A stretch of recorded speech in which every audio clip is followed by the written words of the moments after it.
Good morning, and thank you for agreeing to do this interview. My name is Mosunmola Ogunmolaji, and I'm from the Samuel Proctor Oral History Program at the University of Florida. Today is April 8th, 2024, and we are at the village at Gainesville. And I have the opportunity to interview Mr. Walt Visniski. Thank you for agreeing to do this once again. So I think we can get right into the questions.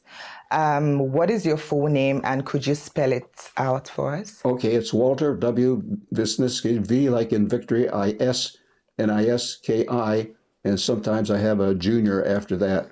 But thank you for pronouncing it properly. Yeah, and the water is spelled. How do you spell water? W-A-L-T-E-R. Okay, thank you so much. So we're going to get right into it. Could you tell us a little bit about yourself? When were you born, and where were you born? Well, I was born in a little town called Elyria, Ohio, and that was actually it was a town on the way back then on the New York Central Railway, and it was founded by a Mr. Ely, which is how they named it, Elyria, and so it was there deeply involved with the railroad and because that was where they were making iron ore, making steel, and the big boats, big ships came down from the Mesabi Range and brought the iron ore, and then from the south, the coal came up to the place there so they could make steel between the ore and the coal and that sort of stuff. So that was one of the big things in that region. So again, I was in. So you want to know more about me? I was in. So when were you born? What year were you born? What year I was born? 1934. Okay. 1934 was a good year. Again, it was just after the Depression, with the United States had that. So that was again in the 1940s we had World War II. So I grew up what now I look at probably would be considered poor back then, but we were sort of middle class, and my dad was a hardworking factory worker in there, and we walked. I walked to school, and he walked to work, and so there was a lot of walking, not much transportation that was available at that time. Yeah. Could you also tell us a little? I know you mentioned your father. Could you tell us a little bit about your family background? What was like your parents' name? You can mention their names too as well. And what was life like growing up with your family? Well, again, that was my parents were born in the United States. Their parents were born in Poland, but my father, again, patriotic at that time, saying he did not want me to go in and be speaking just the Polish language. So he moved to the part of town that was basically what we used to call English, and I went to what was called an English school. It was a parochial school, and just a little ways away from where I lived. So I used to walk there in the morning, and then actually skip back for lunch. Then I think we had a half-hour lunch, and then skip back to school for the rest of the day. My father walked up to work because he was at a place called a Western Automatic Machine Screw Company, and he would walk up there in the morning, and then he would walk back in the evening. I remember some days that we ran up the street, my sister and I had a younger sister, and we'd go up there and meet him and walk back with Daddy. So again, that was they both were there. We lived in a small, well, at that time it seemed like a big house, a 2-story house, and that was within walking distance of everything, of our school, of our church, and of where my father's employment was. So, but again, that was folks don't understand it with modern conveniences. Is that we had just basic heat from coal, and for water in the evening, like we would wash our face. My mother had to take and she just boiled some water in a tea kettle in a pot and poured that in a basin, and so we had that as to wash our face, and then we'd brush our teeth before we went to bed. But we had a hot water tank, but that was turned off to save on the gas costs. So that I think we took a bath once a week, and that was my father turned that tank on in the morning, and so it heated enough water to fill the bathtub, and then in the bathtub we had a bathtub, and my sister and I would use the bathroom. One would go in there first, and then got out and got dry, and then the second one went in there, used the same water to go back in and take our bath in.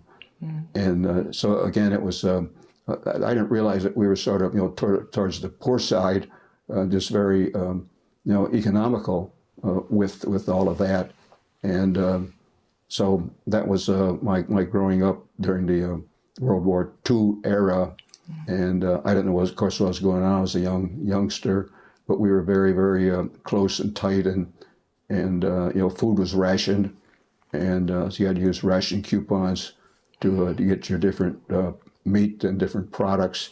And most folks don't realize how severe, how tight things were during World War II, even in the United States with the rationing and the draft.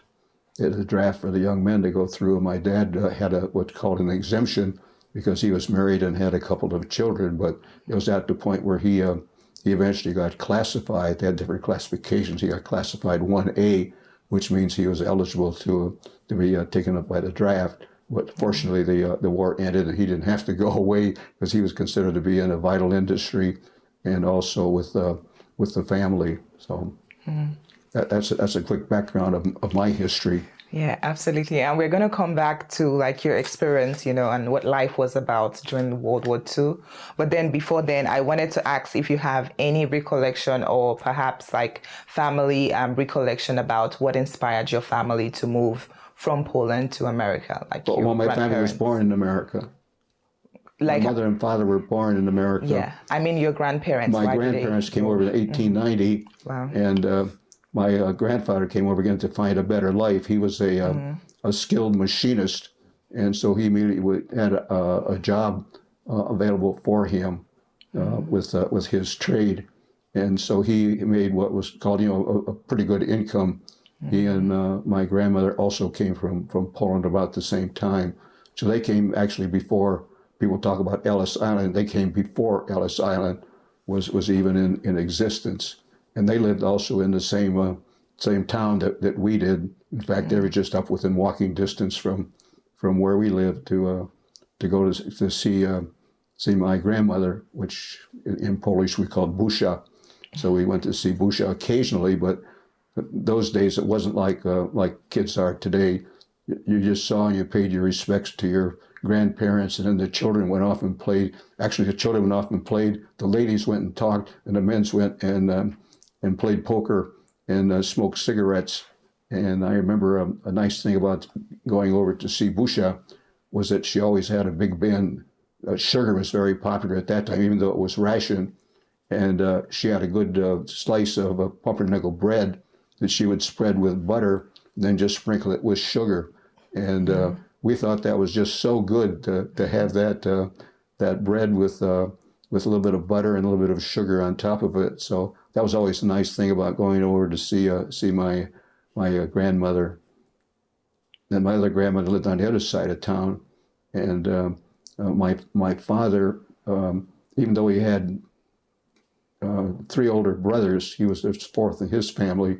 At the age of 14, he quit school and went to work to support the family. My grandfather on the other side had passed away early because he had been working in the mines. He had lung problems, and so my dad at 14 supported the whole family. So he never completed high school, but again, he was a very, very smart man. And but that was a rough thing for him for all those years of supporting the entire family. And won't say anything about my other uncles with that, but that was a fact. So what else can I tell you? I think that's a good rundown Start. about moving down from Poland to the U.S. I think another thing we could also talk about is your parents and then your siblings. How many siblings did you have? Okay, I just had one, my younger sister. Okay. But unfortunately, she was unwell for most of the time I was there. She had like diabetes and some type of a problem. So even though I didn't realize it as a boy, is that they were spending a lot of time with her, taking her to the hospitals, to doctors, to treating her. And in those days, the kids could walk around. There was no no safety problems. My dad sort of, not sarcastically, but funny would say is if somebody wants to steal him, they can afford to feed him, they can have him.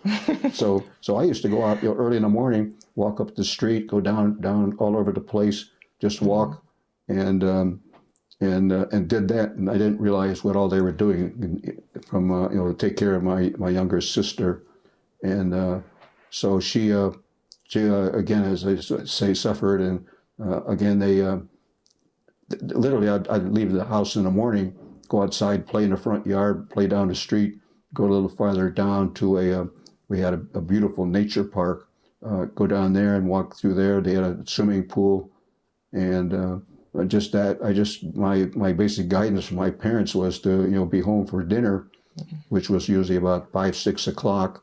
And so as silly as it sounds, is that my dad had a whistle, and he would blow this whistle, which meant that he was calling me, and so that when I heard that whistle, I knew I had to get home, for dinner, and but say they never. There's no harm, no worry. You just walked around. And people didn't have their houses locked, and really interesting thing was that like with my friends, as you just go in their front yard, you'd yell out their name, "Hey, Bobby," and then Bobby would come out the front door, and even though the doors were closed, I mean, the doors weren't closed. They had screen doors because usually pretty hot in the summer. Is that you never entered anybody's house. You go up and you'd knock on the door, knock on there, and if they let you in, that was it. But again, the doors weren't locked, and so again, it seemed to be a much safer time with all of that. So yeah, so my only one sister, and I think she passed away at like age 21, something like that, and again from her complexities with diabetes and some other things. They didn't. Back in that era, particularly maybe with that family group, is that you never really talked about medical issues that somebody had. They just didn't talk. They just considered extremely private. But again, as I look back at it now, I think that many of those things I didn't realize that they just said we're going away. We'll be back a little bit later today. Just go do that. And so I just went and just played out in front as a boy. I had the opportunity of visiting the area back again a few years ago, and I didn't realize, to me, again, it's because I must have been just a little tiny person, is that it seemed like there were big blocks, big hills. And I went back and look at it, and wait, it's just a short block, and it was just that the hill was just like a little notch. It wasn't much at all. And in my high school days, like I walk everywhere. I walked to school, and occasionally when it was a downpour, there was a bus that came sort of at the end of our block, but that cost a whole 10 cents.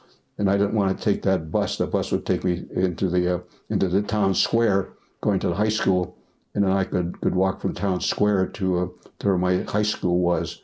But that was we just wouldn't, I just couldn't afford to spend 10 cents to take the bus unless it really was pouring rain. It wasn't a free bus. In my grade school, in terms of having a public bus, you wouldn't be bused into school unless you lived more than 6 miles away. And so if you're less than that, you had to find your own way to school. So I used to, later on, going to high school, I would ride a bicycle to go to school, and did that. Then, of course, in high school, then I worked at a variety of jobs that I worked at after school. And you see all the movies and things talking about the Bobby Sox era, and I was just the other one. I worked in a restaurant, and I was what they would politely called a phosphate technician, or also the common term for it was soda jerk.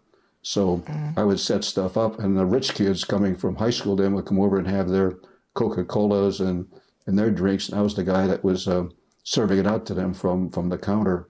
So that was my time in the Bobby Sox era. I didn't do any of that kind of stuff. I just did working, and again, to make any kind of money, to do any spending, is that the young people worked. So again, I'm just getting off on a tangent, but I had worked in the fields. I'd worked picking strawberries, picking potatoes, picking green beans, what they did at that time is that, again, there was no laws against child labor. And so if you wanted to do things, you had to work for them. So they used to have in the town square, the young people would assemble there, and then the farmers would come in, and they would say, "Who wants to go pick strawberries?" And you'd hop in the back of this truck. They'd take you out to their farm. You'd work all day, and they'd bring you back at the end of the day. And so I remember the first place I went, I was picking strawberries, and I had to pick this big. Well, the nice thing about that was that you could sample all the strawberries as you're walking down the aisle. That was sort of a side benefit. But then they were paying, I think it was 25 cents for a gigantic basket. As you turned the basket and you got paid piecework, they kept a record of it. And so I said, well, gee, that's maybe it'd be easier if I was picking something bigger like potatoes. So I next time I went up to go pick potatoes, and I didn't realize, again, I had to pick 50 pounds of potatoes, to get my 25 cents. So that wasn't any better whatsoever of doing that. But that was again, I had a series of jobs that, again, during the summertime that I did. I painted yellow lines down the middle of a street. That again, I think I got some of those jobs during the summer because my dad was a member of the city council. He got elected for that, and so we always were able to find a job for me later on with the city. And so I did that, painting yellow lines down the middle of a street. And I also worked on picking up branches and things for another truck. And then the other thing I'd worked on was a crew that we would put fire hydrants in. And so in those days, we didn't have any fancy power equipment. So we had to dig a great big hole because there was a frost line in Ohio. So we had to dig a hole at least 6 feet deep. So we'd dig that manually with a shovel, go down, and then put a piping in to go back to the other things. So when I went back in later years, I took some of my kids with me. I said, "See that fire hydrant over there? I planted that one. I planted that fire hydrant." So that was a variety of my jobs there that I did. Absolutely. Thank you. I think you've shared a lot about, your education. I think we'd also still get back to that so you can give us more information about that. But I wanted us to talk a little bit about your experiences growing up during the Second World War. I think you were roughly about 5 years old when the war broke out. What was that experience like for you and for your family growing up? Well, again, we didn't have the news sources, no TV, none of that stuff. So I didn't really realize it at all that there was anything going on. We weren't in politics. There wasn't TV. And so you weren't bombarded with news and stories, just occasionally something either in the newspaper, or they used to have a thing called newsreels in the movie theater. And again, when I was in grade school, I was I volunteered as a AAA Automobile Club volunteer to be a traffic guard. So I'd go out and, again, we had just put a little strap on and go out, and we would actually stop traffic so kids could go across the street, and drivers stopped for us. They stopped for us. As a reward for that, we could go to Saturday morning matinee movies for no charge. So we could go. I used to go and see those movies, and then also there was a newsreel. So the newsreel sort of recapped what the highlights of something that was going on during the war. And that was about my only exposure. The rest, I didn't really realize it, except some of the things we had. Like I said, there was rationing. I knew, but again, it didn't directly impact me. It just, I didn't think about it at all. Just, so as I say, I thought we were, like a middle-class family, and we always had enough to eat.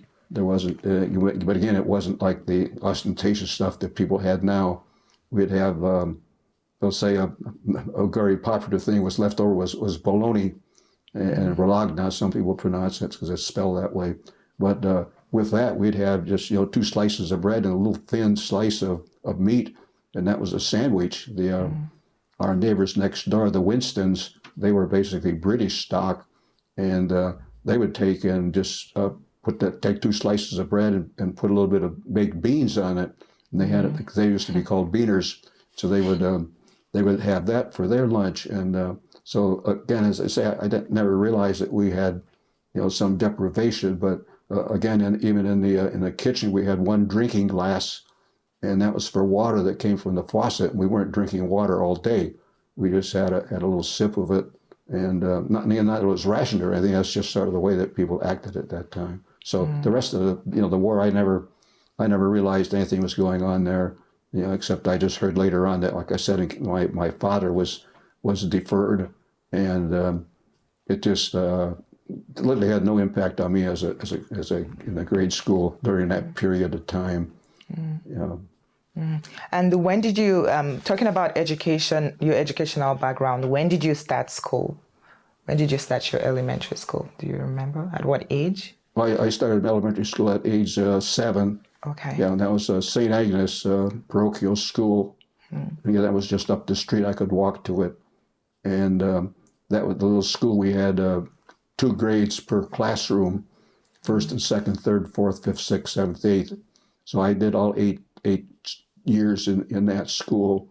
And again, it was just amazing because the entire school was run by 3 nuns, and they had a 4th nun that was a housekeeper. And this school, they had the 3 nuns. They had 1 civilian janitor, and they had to have 1 civilian teacher that was there, Miss Burr, and then they had the pastor, the priest, and he had a housekeeper. They ran a school, a church, all the activities that were there, just with that amount of staff. And right now, it takes a tremendous more than that. So that was my beginning of my education was in the high school. Is there. Then later on, after I graduated from there in 1948, I went to a public high school. That was a little farther away in town, so it was sort of a transition to go from this private school to a big. We had I think about 1,000 people in the high school, so roughly 250, 300 people per class that was there. So again, I walked to that, and in there I took basically just what was called a general curriculum, and because I had no idea, my father had no idea, anything. I wasn't what they called college bound, so I didn't take the classical college program. I took basically a modified business program, because again, I looked to say I'd get a job after that. Again, my father was not experienced in anything, and he used to joke that the only college that was any good was at that time was called barber college, where you go to be a cosmetician or be a barber. And so again, I never even thought about that. So I was taking basically what we consider kind of pretty soft classes, and it just suddenly dawned on me, later that maybe I could do something better.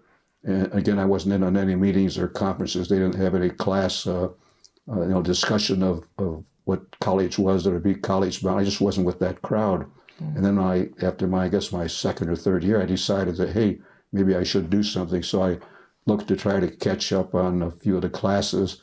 I went to summer school, took trigonometry in summer school, and took a couple classes in summer school to try to catch up with some of the things that I had didn't have acquaintanceship before then.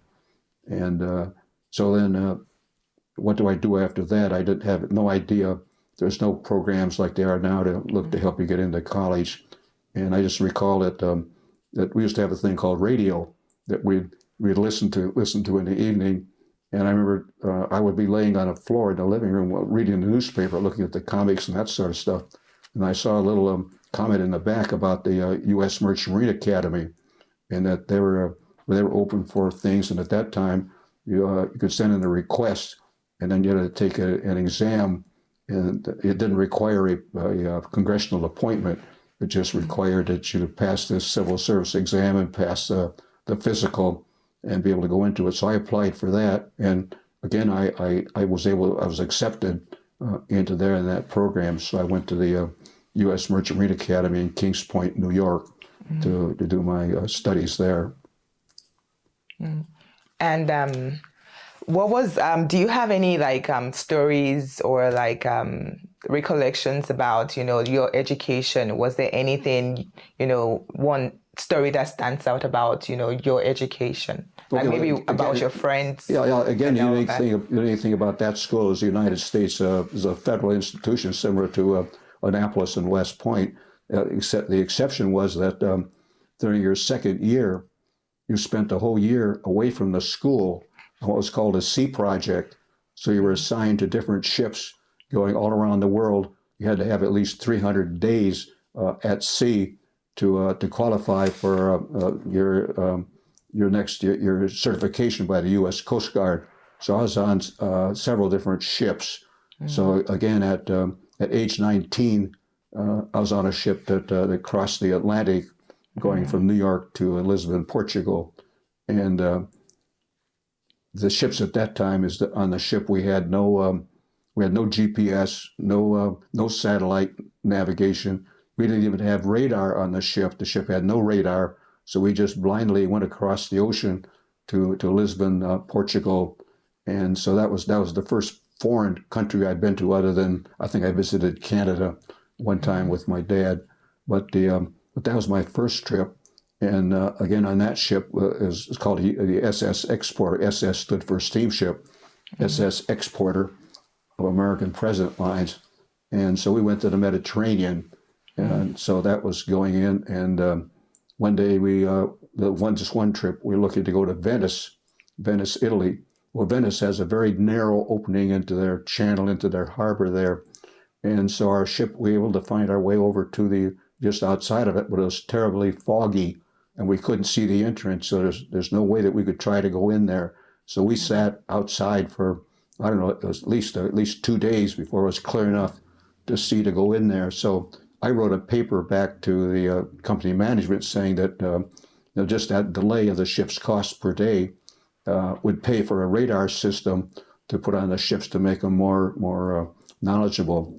So that was an interesting part of that ship. Again, from there, that ship in the Mediterranean, then I took another ship that was the SS African Planet, and that ship went to South Africa, went down to South and East Africa.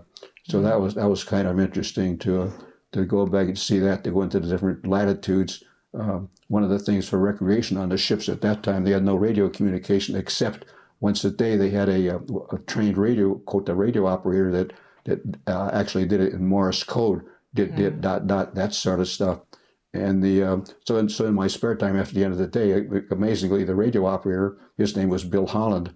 He was also what's called a ham radio operator.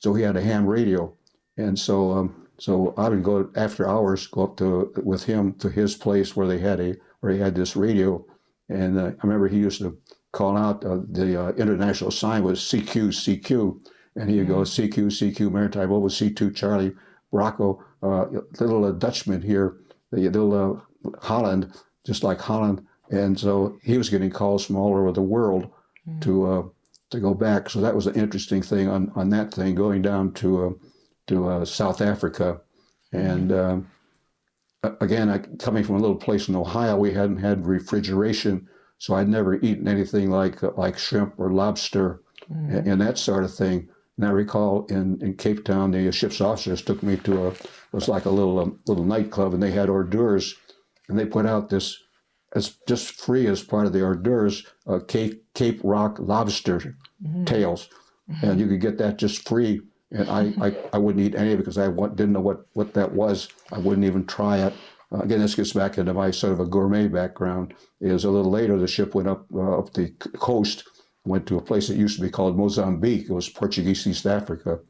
And I forget what it was, but the ship went ashore, and the fishermen prepared a great big pot of fresh cooked shrimp that they had caught, and they put a very spicy seasoning on it called peri peri.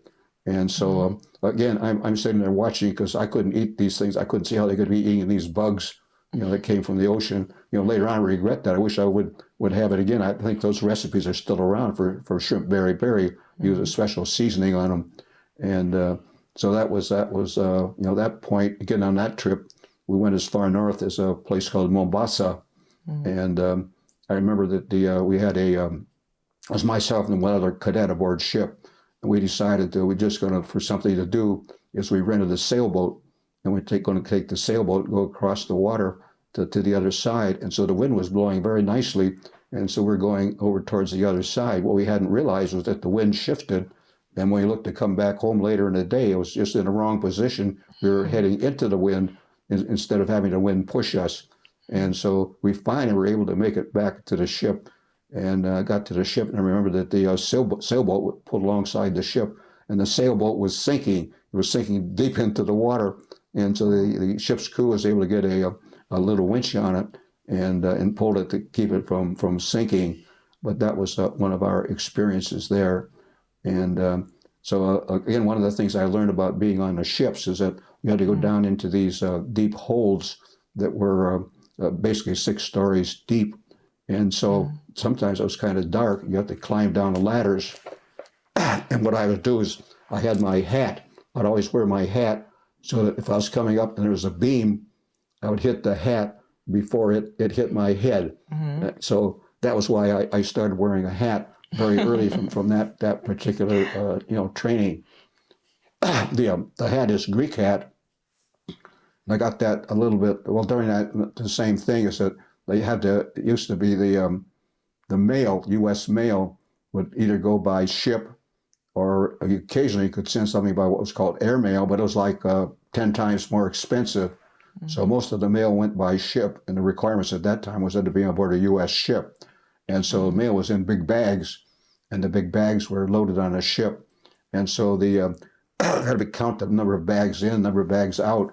So I was assigned to go down to the bottom of the hold, and I was counting these bags as they would go from the bottom of the ship into a flat that was pulled up. And so I was down there with a Greek inspector, and so we were counting the bags. 1, 2, 3, 4, 5, 6, 7, 8, 9, 10. They were being put on this pallet so we could account for them. So I'm counting 1, 2, 3, 4, 5. And this Greek that I was counting, and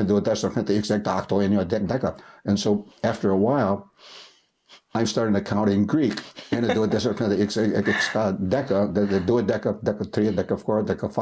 so again, I still remember that I never studied Greek, but I still, as you can say to this day, I still know a little bit of. At least I can count on my fingers in Greek.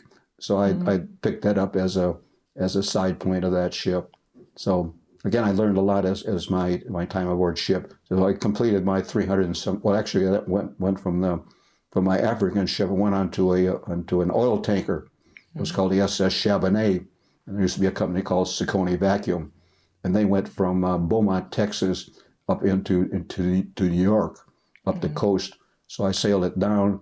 Then down there, we picked up a big supply of fuel oil in Beaumont, Texas, and headed north. And again, the ship was very, very low in the water because we were fully loaded. But again, the oil was lighter than the water. So even if the ship flooded, that the ship would be floating.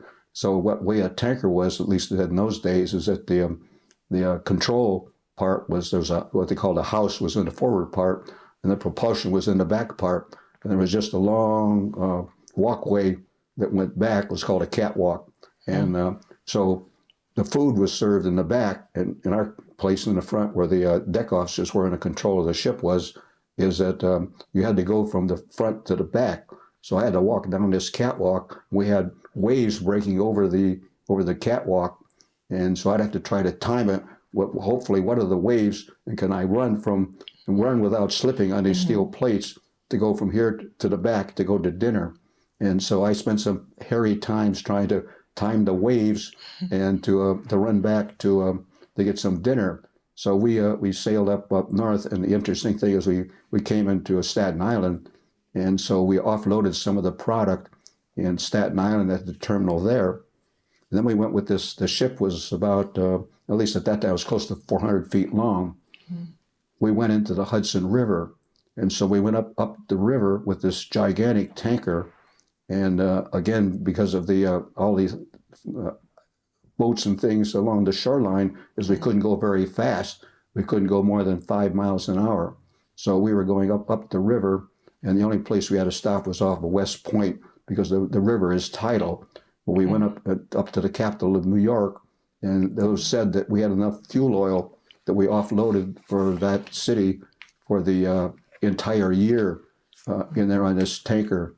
And so we took the tanker back down, but it was kind of I was on the bridge in there and going up, and we had speedboats going around us, and they're going yan yan yan yan because they're in their little speedboats, but we couldn't do anything. We couldn't go any faster. We were just going at 5 knots or less, so we wouldn't make a big wake that would take and knock out the different things on the shoreline. So that was kind of an interesting thing. Probably one of the few, probably the largest ship that ever went up the Hudson River, and for I forget whether it was Utica, whatever the capital was at that time of New York State, and to bring them their fuel. And then we went back out and left from there. So that was a little experience that I had on being on an oil tanker with that. So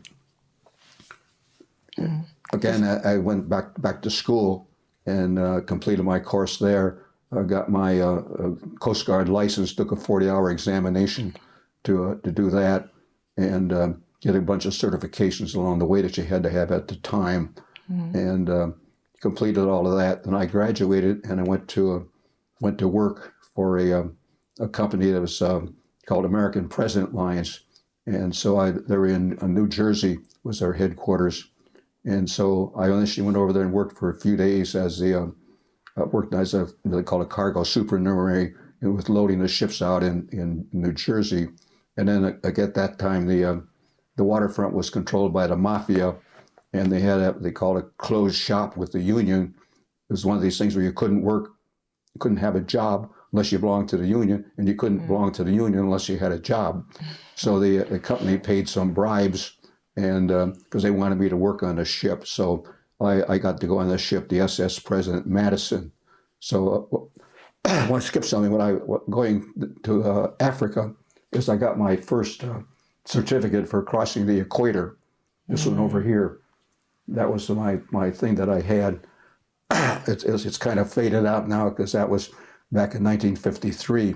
But that was my first certificate. That was my certificate for the first time on shipboard of going across the equator. They used to do an initiation. That particular ship I was on, we had 12 passengers on the ship, because that was the limit with under the maritime laws. After you went beyond 12 passengers, is you had to have a lifeboat, a doctor, all sorts of gizmos. So the ships basically just had 12 passengers. But they were doing this very elaborate initiation where they would supposed to be doing all sorts of hazing to you, and I wasn't exactly interested in going there. So one of the lady passengers, she was by herself traveling. She said, "You can hide in my room." So I went into her. Again, that was sort of semi-forbidden. So I went into her room, and while they had this initiation down there, and somehow they never just dismissed me, never caught up with me. So I didn't have to go through the hazing that was part of the business of crossing the equator. So that was a side point. But on the President Madison, then I was what's called a junior third mate, junior third officer, and we had 3 what they call watch officers. These are officers that are on the bridge for about like 8 hours a day. I worked 8.5 hours a day. But going out on the ship then, so I was age 22. So at age 22, this ship went around the world. The ship left New York, went down through the Panama Canal up to San Francisco, and then across the Pacific over to Japan, just a whole series of places there. So again, that was probably something unique, is that he had a 22-year-old person. And I just turned 22 when I went aboard ship. My birthday's in July, and so I went aboard the ship, I think, in August, something like that. And so that was when I just basically turned 22. So there were, as I say, 3 watch officers that went around the world. At every port we went into, my station was on the bridge. So I saw going into each port with sort of what was going on.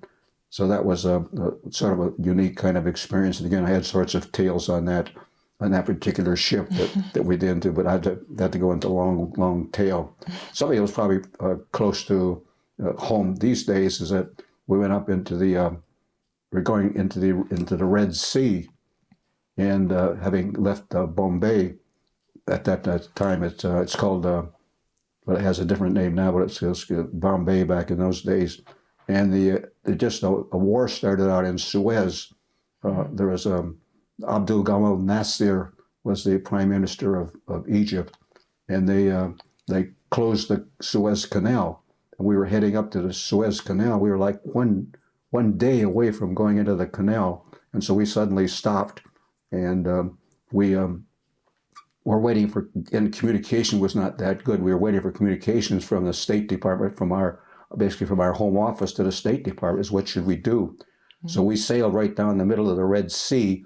We were going at our slowest possible speed to go north and south and stay away from the boundaries on either side, because we weren't sure who was on whose side with this war.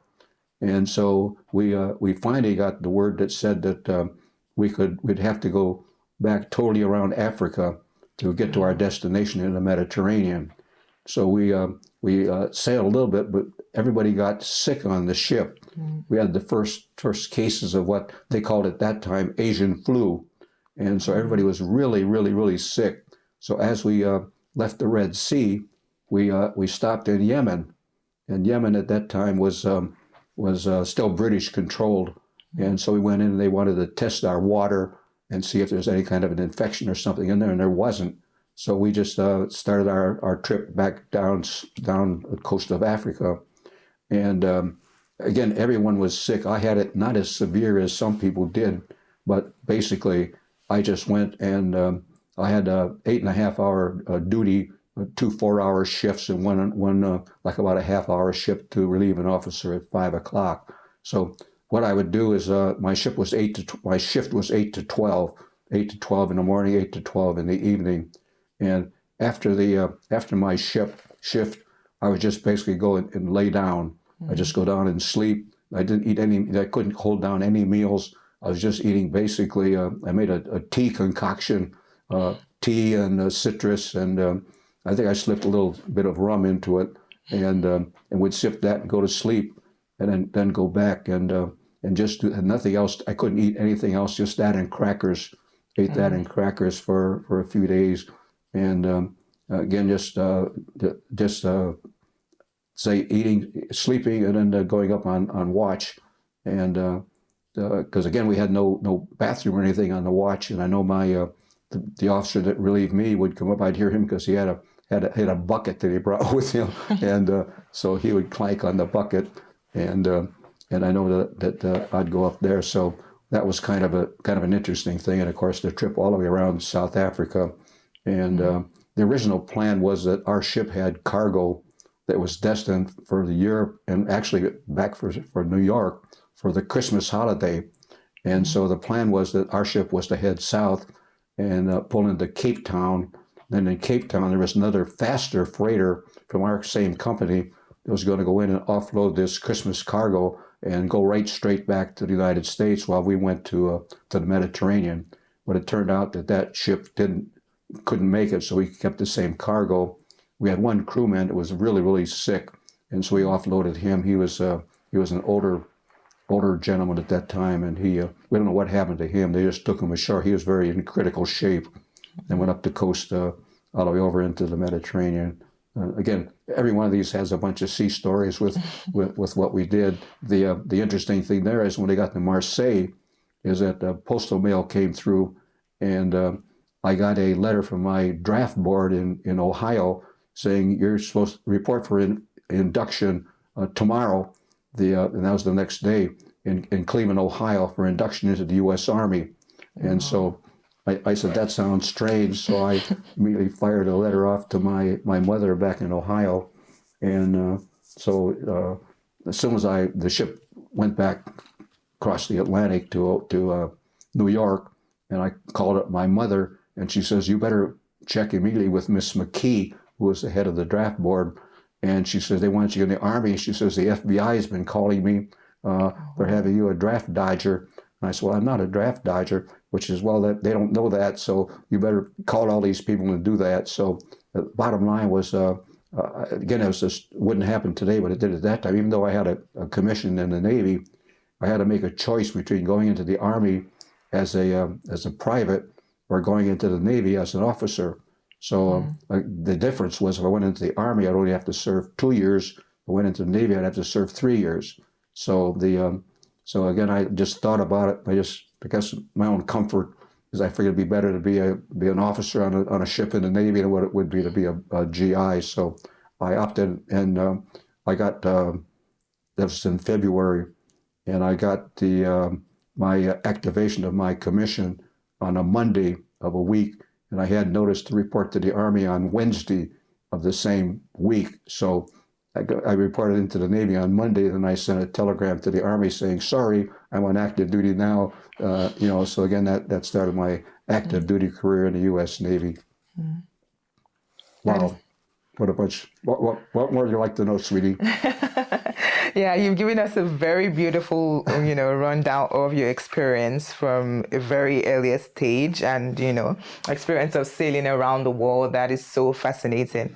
I think one of the things I wanted to ask you is about, first, you said you had like a lot of tales on the ship. Could you share one exciting or your most memorable tale?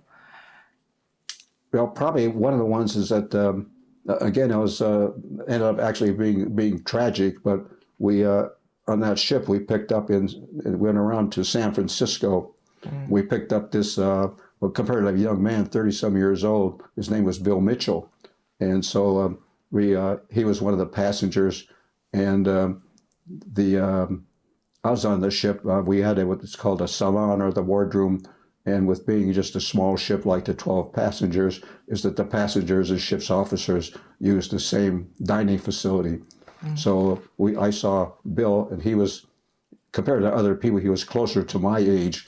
I was, let's say, 22, but he was a little bit older.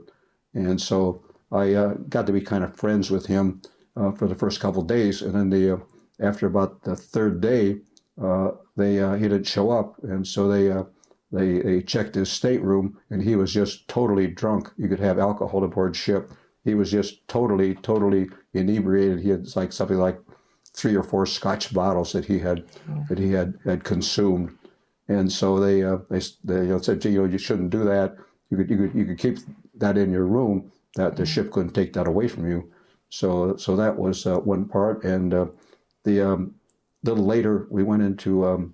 I knew that he was a stamp collector, because he had told me these stories. His father was actually a general. His father was called Billy Mitchell, which he had sort of a checkered past, but he had gone to the military academy at West Point.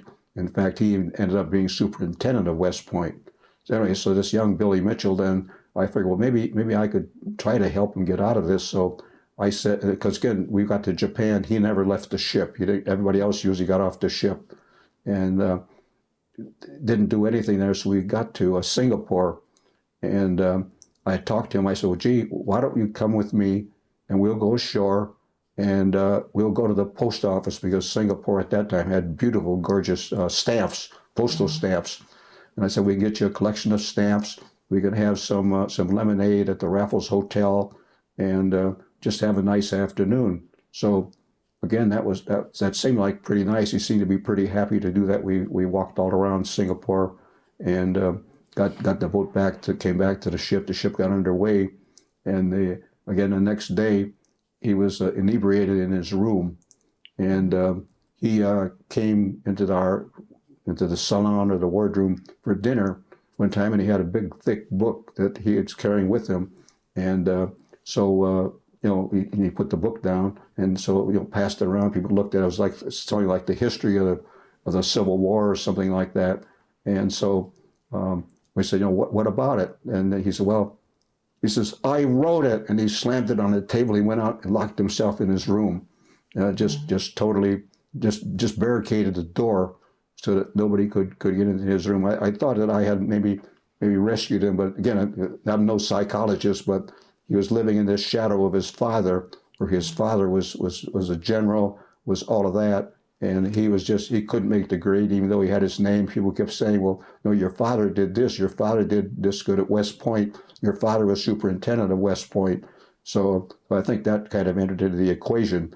But again, he just totally went off it. So when we got to, I think it was in Malaysia, is that the captain was able to force open the door, and we let him off the ship. The captain put him off the ship in I think it was Kuala Lumpur, and again, it's a gigantic decision to make. And again, he was heard sort of yelling as he went off. But they put him in a straitjacket, I think, and we don't know what happened to him. But again, it was sort of a interesting and sort of a tragic thing with my trying to help him out.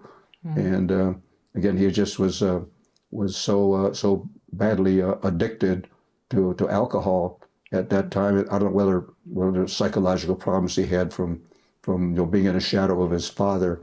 That was for the psychiatrist to figure out, not for me. But I was really disappointed because I thought I was helping the guy, get back, maybe rehabilitate. So that was just one of the things on that cruise. An awful lot of things happened on it because again, in that length of time, it was like about I forget what it was. We left, I think, at the end of July and got back to New York in December, just around Christmas time.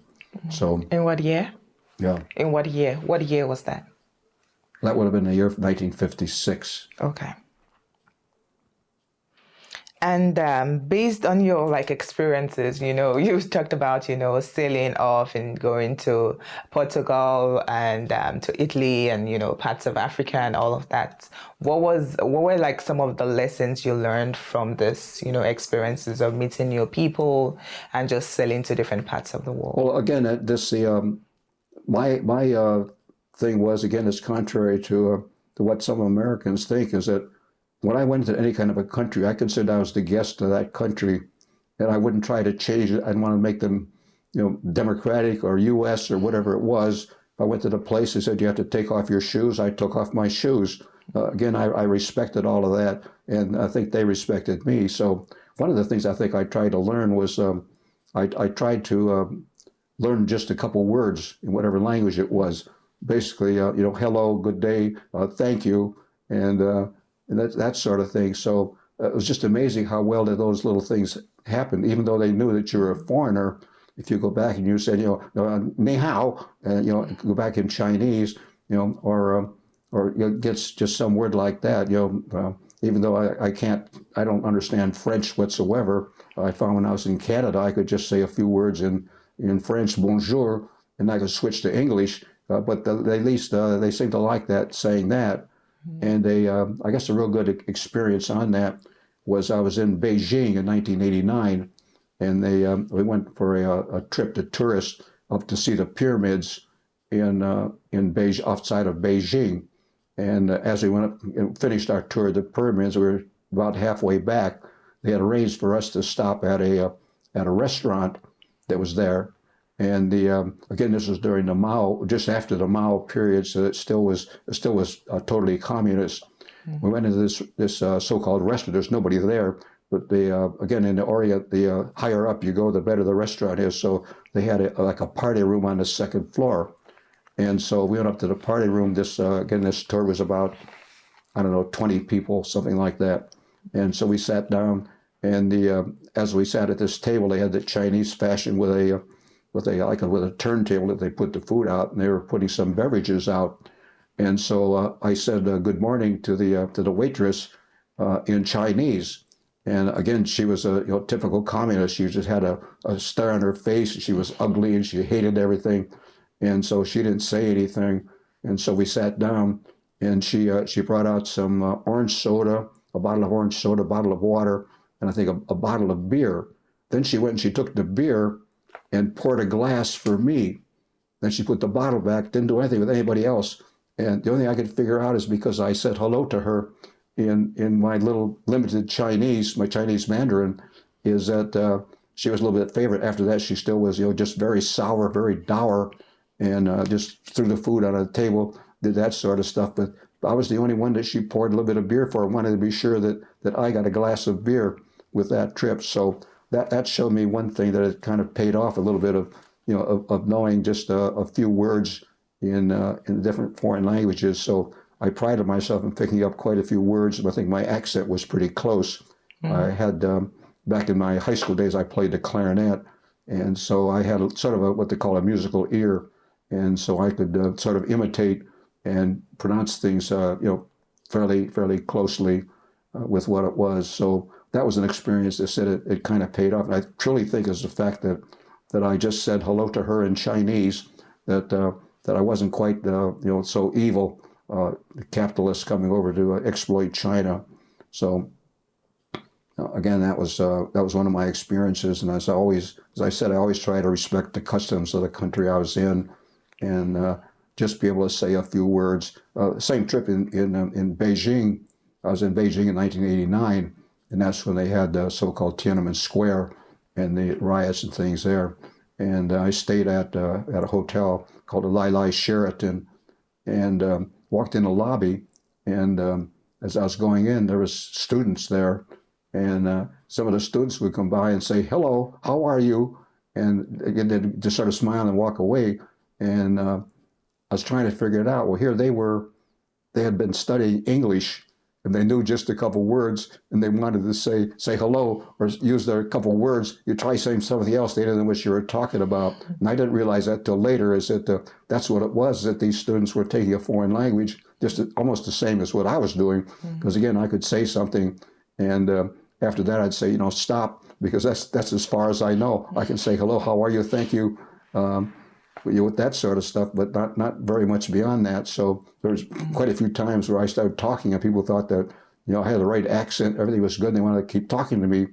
And I said, I'm sorry, that's as far as I go. I can just say that I can't say anymore. I had that one time also, the shift back into California, where there was a tycoon in Santa Barbara, California, and he was interested in world peace. So he had been sort of he made some trips to Russia, to the Soviet Union at that time, trying to arrange peace with them in the United States. And he had every year he'd have a big ball in Santa Barbara, and he'd invite 300 officers there, all at his expense. And this one year he had some Russian, the theme was submarines. There was a submarine incident off of Hawaii with a U.S. submarine. I think it hit it, bottomed up, hit the bottom of a ship or something. And so we had this very, very senior Russian marshal, I guess it was. He was the head of all of the submarine force in the Soviet Union. And so we had a receiving line. And so we were going down the receiving line. I went to him and I said hello to him in Russian. And he answered back to me. He said, "Do you speak Russian?" And I said, "Just a little bit." And again, in Russian. And he said, "Where'd you learn?" I said, "I learned it in school." And then he started just firing, talking back at me in Russian. And his aide was there, and I told him, the aide, I said, that's as much as I know of Russian. So just don't have the marshal, try to do that. Take the next person behind me that was in the receiving line, to go through. But many instances that way, people just start talking to me, and I just say, that's it. That's as much as I know. So that was another incident that went back to part of my experiences with foreign nations, even though that one was in Santa Barbara, California. That sounds really amazing, connecting with other people through their language. Yeah. That is amazing. I think another thing I wanted to highlight from your experiences sailing around the world is you mentioned like members of the ship, people on board had at some point Asian flu. Could you talk a little bit more about that? About what? The Asian flu, the flu. Yeah, you said you had to go all the way from you were, I think, close to the Suez Canal, and then you had to go all the way down south of Africa to, I think, I'm not sure, to Asia now, if I recall correctly. Yeah. And then people were sort of sick as a result of the flu. Yeah. Again, that was really terrible. We I think they gave us some medicine, some antibiotics, and a few things like that. And so I think it sort of cleared up after we cleared South Africa and went back up and got into the Mediterranean. We originally were scheduled to go into Tenerife to get into the islands there to get some fuel, but we were able to make it into the Mediterranean. I think our first port was Marseille, France. And again, that not after going through a terrible storm in the sea there. The worst storm I think I've ever been in was in the Mediterranean. Believe it or not, even worse than the North Atlantic, because it's sort of a shallower. And when the wind towards Marseille in the Bay of Biscay is that there's a sort of a V shape between the mountains that go from there all the way to the Atlantic Ocean. And at certain times, there's this tremendous wind that comes through the mountains, and goes into the Mediterranean Sea. And the one exploit there is that the ship was rocking. Again, we had no stabilizers on the ship. The ship was rocking, and the waves were coming actually over the bridge. They knocked off one of our lifeboats, and we couldn't see anything out there. It was just totally dense water and fog. And we got a radio communication that a freighter was floating around someplace there that had lost its rudder, and that to watch out for it. And lo and behold, I saw it kind of up ahead of us, and we couldn't control our ship because the waves were so high, and we hoped we wouldn't hit it. We fortunately missed it. We went into Marseille with basically the only damage was it damaged some lifeboats on the side of the ship from the water. But that was a very scary experience of doing that. Again, I'd had some other scarier experiences in the North Atlantic, but I think that was probably the worst of all places to say in the Mediterranean Sea that was really that bad, and it really was terrible. Really was terrible. Yeah. One of the things I do here, I'm in what's called a reader's theater, and I had one of my coaches there was saying that she recognized my voice as having come from Ohio, the state, because she said your voice is pretty much flat. Pretty much flat. She says you need to elevate it, lower it. You know, how now, brown cow. So every time I saw her name was Dorothy Fields, is that I would go say, hello, Miss Field, how are you today? I'm just trying to do that, which again recognizes, getting back to another story, is that I did okay with some of the languages, except some of the Oriental languages were what was called ditonal. And so depending what level you went with, higher or lower, could change the meaning just to the opposite. Are you recording? We are recording. Oh my golly. So again, one of my stories, I was in Thailand, and I learned to find out that a little examination, maybe I don't say this right, but the word glai meant far, glai. But if you say glai, that meant near. Far or near, so depending what you're talking about. And then we got into something really dangerous for me, because we used to say, like if you saw a cute little child, a little baby, you'd look and admire and say, oh my mak sui mak, is it that it's sort of, we thought it said, you know, it's very pretty, it's a cute little baby. Well, we found out if you didn't pronounce the mak right, is that instead of saying baby, you said horse. Whoa. And so that would have been an insult to that. So basically, I found myself not saying very much in Thai. And another point, right, we didn't realize because we didn't do it as Americans, was a different status. And a status, again, with the, if you were talking to like a waiter or a servant, something like that, to say thank you, you would say "Kobjai," "Kobjai." If you're talking to a senior person, a much older person or higher rank, then you would say "Kab Kun." So I was at a cocktail party one day, and I was standing there with a couple of generals and admirals from the Thai Navy, and the waiter came by and had some drinks. Would you like a drink? So I had a drink, and so I said "Kab Kun," which is the higher level, because Americans always want to be nice and polite. Well, after the waiter went by, the general said, well, you know, sir, that the way you should address the waiter is "Kobjai," is that you said "Kab Kun," which is a higher level, and we know that you're just learning the language, so we just wanted to point that out to you. Well, again, what I thought about a little bit later, again, I didn't think about it at the time, was that my elevating the waiter to this higher level, I was in effect disrespecting the senior generals and admirals. They didn't say anything about it because they were very nice, they were very polite, but they just gently pointed that out to me, is that was, because again, it didn't, in fact, even the words sound harsh, you know, "Kabjai" with that.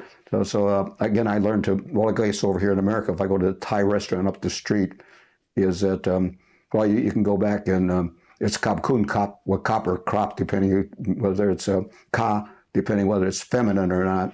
But rather than say the whole thing, I learn what the locals say is they just say "cup," so I can just say "cup," and they understand what it is. So I practiced my Thai a little bit when I used to go up to the Thai restaurant up here, and and learn a few things. And a few things I know.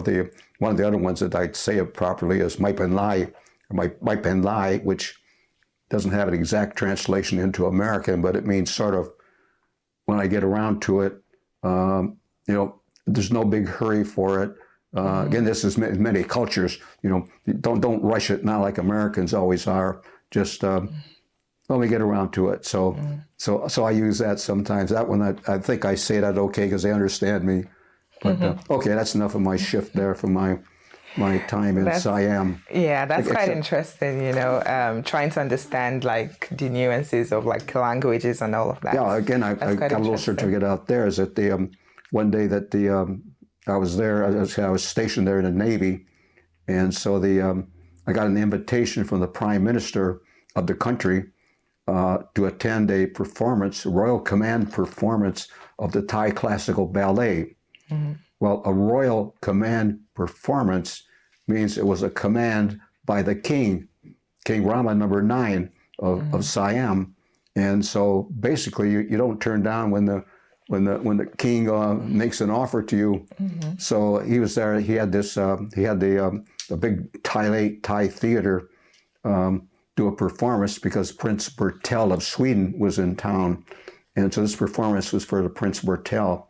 So we went and again just looked up in the balcony, and the king and queen, King Rama and King Sirakit, were there. So we got a chance to see them, if you will, physically view them. Just again, that was before the time of all this fashionable security and stuff that they have now. But yeah, that was kind of interesting because very few people have had a chance to experience something like that, to be at a place with the king and queen of Thailand. Thank you. I think one of the interesting things I also wanted to ask about, like you sail, your experiences sailing around the world. What exactly did you do on those ships? What was like the role you had to perform?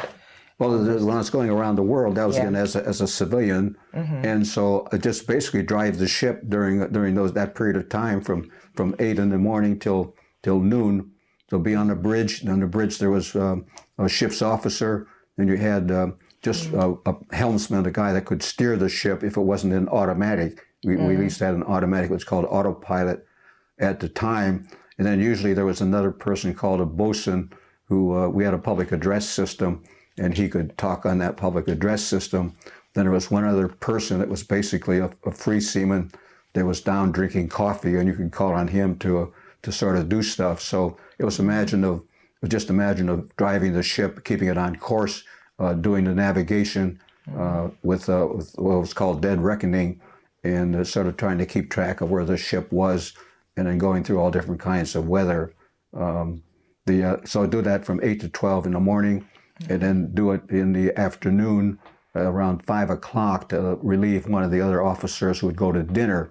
So my job was just to do that for that. Usually it was about half an hour, and then I stood my regular watch shift which was 8 to 12, when just on running the ship, if you will, on the bridge, and then in port, my job was to work from 4 until midnight, because again those were called break bulk ships, and the ship would normally go into port for at least 3 days, and so you had to offload cargo. So I was just supervising cargo during that time.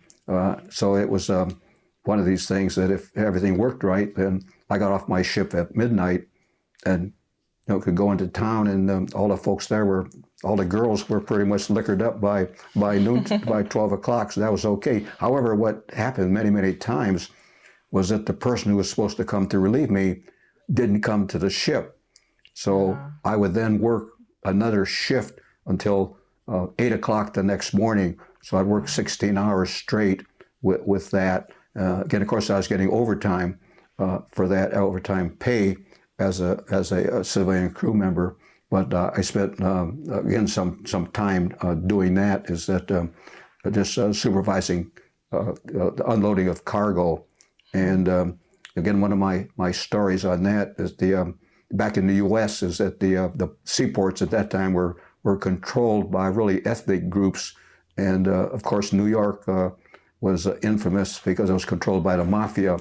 So the longshoremen, the seamen were all under the mafia with their unions.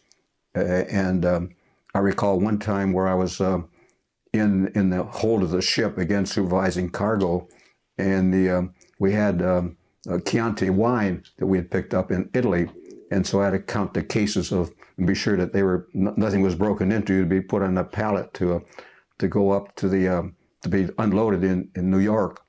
And so this one supervisor of the stevedores down there said, "Well, you're not counting us, are you? You're not watching?" I said, "Oh no, sir, no. I'm just down here. I just have to count this stuff." He says, he says, "Do you like Chianti?"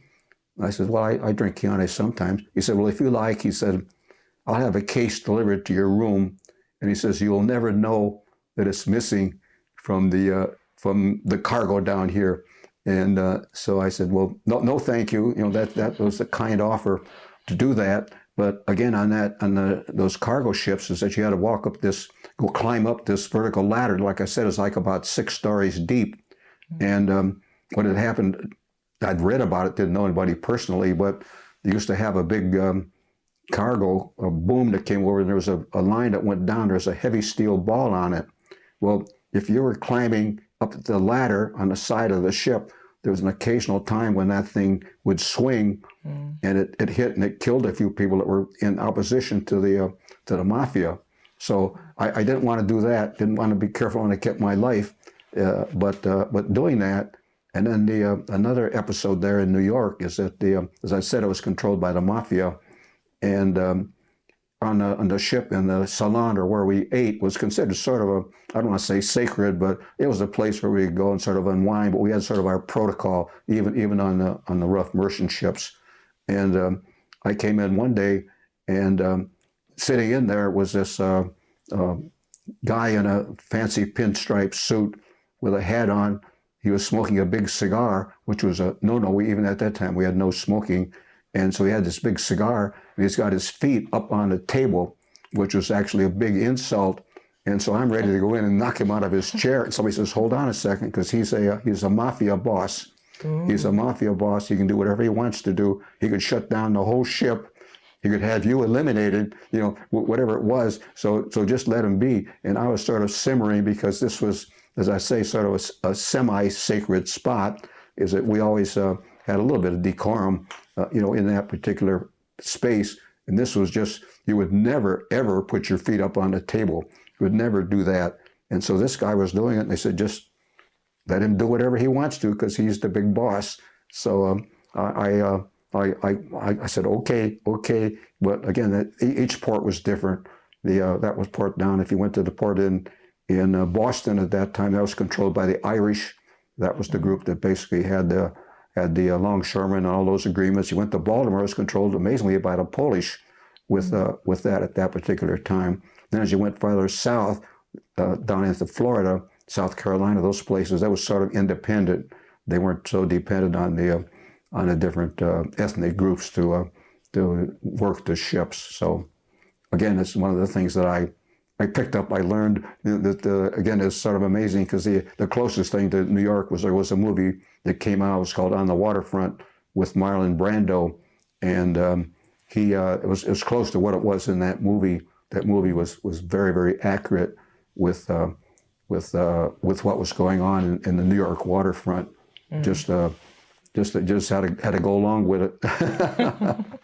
Oh, okay. I'm telling you more. Again, you can see how I digress. Well, those are like really good tales for you to share with us. Thank you. Let's talk about like your experience after you got enlisted as a naval officer. What was that experience? And let's start with like, when did you become a naval officer? Well, again, that was in 1957. 1957. Okay. So I was assigned to at that time it was called a cable layer, and was working on a top secret project, and we were doing basically ocean surveys, bathymetric surveys. We were doing mapping of the ocean floor, and that sort of thing. So I was operations officer on that ship, number 3 officer, and so we were working. Well, the ship was homeported in San Francisco, but we were working anywhere they wanted to send us to. So we worked on that ship. The bad thing was it was a flat bottom ship, and it did a lot of rocking and rolling. So that was kind of a problem with going to these places. Or we're going up north. Well, we actually ended up being up into Alaska a few times on the West Coast. But I had where I slept, my bunk. Again, I had my own room, and so my bunk was basically fore and aft, front and back with the way the ship was, and so the ship would rock this way, so it'd go to throw me out of bed. So when the ship was rocking, what I had to do was turn my body around. Right next to my bed was the sink, and so I had my feet in the sink, and I had my head against the wall. And as the ship was rolling, I was almost standing up in the sink, and then it would turn back this way. My head was go back against the wall. So that was how I slept on quite a few nights, was doing that. And then again, I always liked music. So a big thing there, I built a amplifier, and music I think stereo was brand new at the time. So I had a speaker that I had in a corner, and then because the ship rolled so much, I had a turntable record player that was put up by a British company, Garrard, and so that it wouldn't, with the ship rolling, you couldn't keep the needle into the record. So I had it suspended from the ceiling, and so it was going back and forth. Actually, it was staying the same. The ship was going back and forth, but this thing was going from here to here in the middle of the room, and like the sailors would have to come to wake me to go and watch, and they didn't want to come into the room because this thing was swinging back and forth, and so again I would have some music, and right at part of my room, very nice thing is there's a little a bathroom, a shower, and then the toilet, and the room on the other side was reserved for the senior scientist, and sometimes the senior scientist wasn't there. So again, I just had that all to myself, but I took and I built a large speaker into the door that I just found a speaker on surplus, a big 18-inch woofer, and there was vents in the door. So I had the speaker in that door so I could get sound from there. And anyway, a little bit later, we did get a scientific advisor aboard, and he was from Woodhull Institute in the East Coast and North Coast, and Ash Hale was his name, and he enjoyed that music. And after he left the ship, he sent a nice letter to the captain, saying that he really enjoyed the time aboard ship and the help he got, and particularly from me. And he said what he really liked was that modified Helmholtz Hauser that was in the bathroom, and he said he called it music to swim or sink by. And so I thought that was kind of a cute arrangement that in this nice letter that he sent to the captain as a commendation for me, music to swim or sink by, modified Helmholtz resonator. That was the correct technical term for it. And how long did you serve as a naval officer? I was over there almost 2 years. Again, the ship worked on there. It also worked on the Atlantic coast. We went through the Panama Canal. I think during my career, I think I've been through the Panama Canal a dozen times. So we're getting to go from the West Coast to the East Coast, where we worked in the East Coast, and again working off of coast, mapping the areas of the ocean. It was a combination of things, so that the ocean was what we needed to know what the ocean looked like on the bottom, and for two reasons. One was actually at that time the U.S. submarines were using bottom navigation, so they wanted to know how deep the water was and not run into something. Then the other was we were placing, as part of that project, which is declassified now, is that we were placing sound transducers in the water, so they had to determine where they're going to put these transducers into the water, what the water depth was, what the problem was, what the seamounts were. And then, of course, our particular ship is that we were able to put out cable. We were a cable-laying ship. So again, there was on the ship, there was only 2 officers who were qualified to lay cable. That was myself and the executive officer. So when we were in a cable laying mode, is that I worked 6 hours on and 6 hours off to lay cable in the ocean. And that was a very hazardous job, at least at that time, because the cable was pretty big, and it was a combination of you had to adjust the speed of the ship to match the payout of cable, which sounds like a kind of a complicated thing, but you had to do it again by the seat of your pants. We had what they call a conning station. It was up on the front part of the ship, and so we go out there and see this cable going over. And of course, if something happened and you didn't stop the ship, then the ship would pull on the cable and break the cable, which you didn't want to do. So that it was a real intricate process with the ship. The ship at that time was one of the first electro-turbo ships, so that our propulsion was controlled by electricity. So we could control the number of revolutions on the propeller. We had 2 propellers. We could control the number of revolutions on a propeller instantly. Other steamships, you could not do that, but we were able to do that. So again, that was a kind of a hairy experience. We've had it at several different times. Let's say the ship was rolling so much that that was the strange thing, how I slept in my bed with my feet in the sink and my head against the wall. So again, people wouldn't believe that, but again, that's one. Again, I could tell all kinds of stories, but that was one of the stories that I thought about. What else can I tell you? Yeah, absolutely. I think one more question about your career. Did you have any sort of like mentorship during this period? And if yes, who were those mentors to you, and how did they like impact your career? Well, again, I had different things. I was in 23 years, 21 years, and so I was on 3 different naval ships. I was on that one. I was on an ammunition ship, and in the Pacific. And my last duty was on an aircraft carrier, the USS Midway, a CV. Yeah, it had different designations. It was a common propulsion, and so that was my last ship. That was deployed off of Vietnam at that era, and again, I didn't again, that was well, I did a crazy thing. I was assistant supply officer on there, number 2 officer in that department, and so again, I had a lot of work because first of all, the ship was being recommissioned. It was it was out of commission. It was in San Francisco Naval Shipyard because they were modifying it to improve it. They had a new flight deck to it and a bunch of things. So that was another whole story about how the evolution in Hunters Point was to get the ship out to the fleet. This photograph I have behind me here, the bigger one, is the ship, and that was an unauthorized photograph.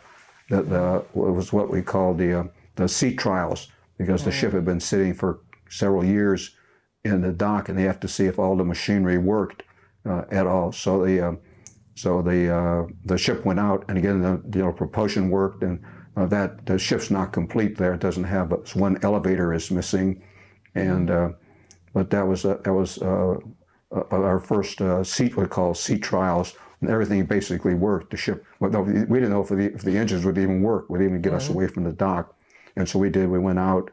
A kind of a side tragic story is that one of the officers, a first lieutenant, Bill Flanagan, is that his wife was from South Africa, and it was new to her moving up into San Francisco, and of course he was spending a lot of time at sea, and so again, I think I just met her once or twice, but she ended up going at that time, which was kind of fashionable, climbed up on top of the Golden Gate Bridge and committed suicide, jumped off the bridge into the water and killed herself. And so that was a big shock to everybody aboard ship, is that Bill's wife, did that. Well, then the next thing was that thing you see with the well, I'm sorry, that's a different story, different ship. But with the ship went out under the Golden Gate Bridge, and my concern was, well, what's going to happen to this guy that's on the ship, that his he knew his wife jumped off the bridge and we're passing underneath it. Will that affect him? Fortunately, it did not seem to totally bother him. He was sort of recognize what happened and realize the situation of it, but it didn't affect him mentally. So that was this kind of a interesting sort of a thing that doesn't happen to very many people. Is that his wife killed herself on the bridge, and then the ship had to go underneath that same bridge with that at the time to leave San Francisco. Thank you for sharing that. I also had a question about what can you share about some of your achievements or accomplishment during this time? What were some of the key? Well, first of all, the big thing with that carrier was we got it out of the dock. It had been in there for so long, and I was assigned to what's called the pre-commissioning crew, the first people that went on there, and the captain had one orders is that get that ship out and active, and get it away from the shipyard, because they were calling it Building 41. It had been there for so long, and so many people had jobs on it, and it was just delaying it, and everything was costing more and more money to the Navy. And so the captain's orders were, is that do whatever you can to expedite everything there and get the ship out. It may not be totally complete, but get it out of the shipyard, get it working, get it back into the fleet.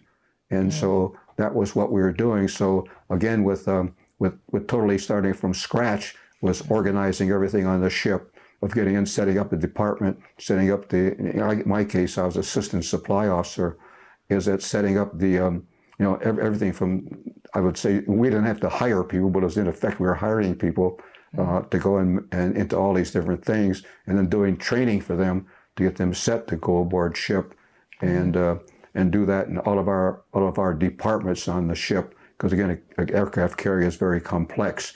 We had over 4,000 people when the full complement was on the ship, and so setting that all up was a big evolution, and then seeing it all put together, and so I think that probably was one of my bigger accomplishments.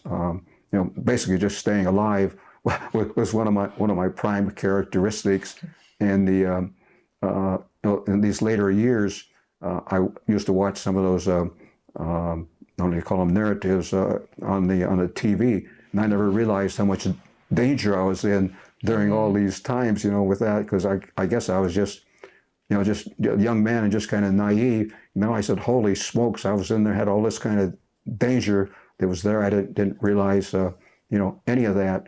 And so like on the, I was on my ammunition ship, the USS Mauna Kea, and I figured, well, that's just an auxiliary ship. And of course, there was the usual thing of being ammunition, but it was sort of safer than what you might think it was. But we were working off the coast of China, if you will, and we did during different exercises, and so we had some aircraft carriers, and I figured, well, if something bad happened, is that they would look to attack the aircraft carriers. Mm-hmm. But what I didn't realize was that the aircraft carriers basically had what you would say is like a one-shot load. If something happened, and they'd fly off all their airplanes and their bombs and all that kind of stuff. But then they'd have to drop back, and they dropped back to where the ammunition ship was. And the ammunition ship would get them some new ammunition to go forward. So in terms of what the enemy was, the enemy wanted to sink the ammunition ship, because that would have ceased everything going from the carrier. I never realized that, until again I'm watching the television at home, and seeing that, I said, holy golly, I was in a lot of danger there, because we know that the Russians had submarines, and again, back at that time, they were training us to go back into World War II tactics, or what they call damage control, with shoring stuff up. You expect to get a torpedo in the side of the ship. Well, again, unbeknownst to me, is that the Russians had nuclear torpedoes, atomic torpedoes. So if they used one of those, there wouldn't have been anything left of us, nothing whatsoever. So again, that was something I learned and reveled about that. Again, another revelation was I had duty in Bangkok, and we had a fantastic officer, Bill Bond, who was number 3. He was a colonel in the U.S. Army, And Bill Bond he was from New England, just a fantastic, fantastic guy, very brilliant. And he left Thailand and was put in command of a tactical unit that went into Vietnam. And so he got promoted to a brigadier general. That's the next step up. It's 1 star. And so he was, they were going for some type of an area there where they were landing with Marines and Marine helicopters. And so he was in what's called a command helicopter, circling around. And the people on the ground raided up to the helicopter saying that the zone hadn't been secured yet. And so he said, well, I'm going down anyway, violated his own rules. So he went and he landed in the helicopter in this zone.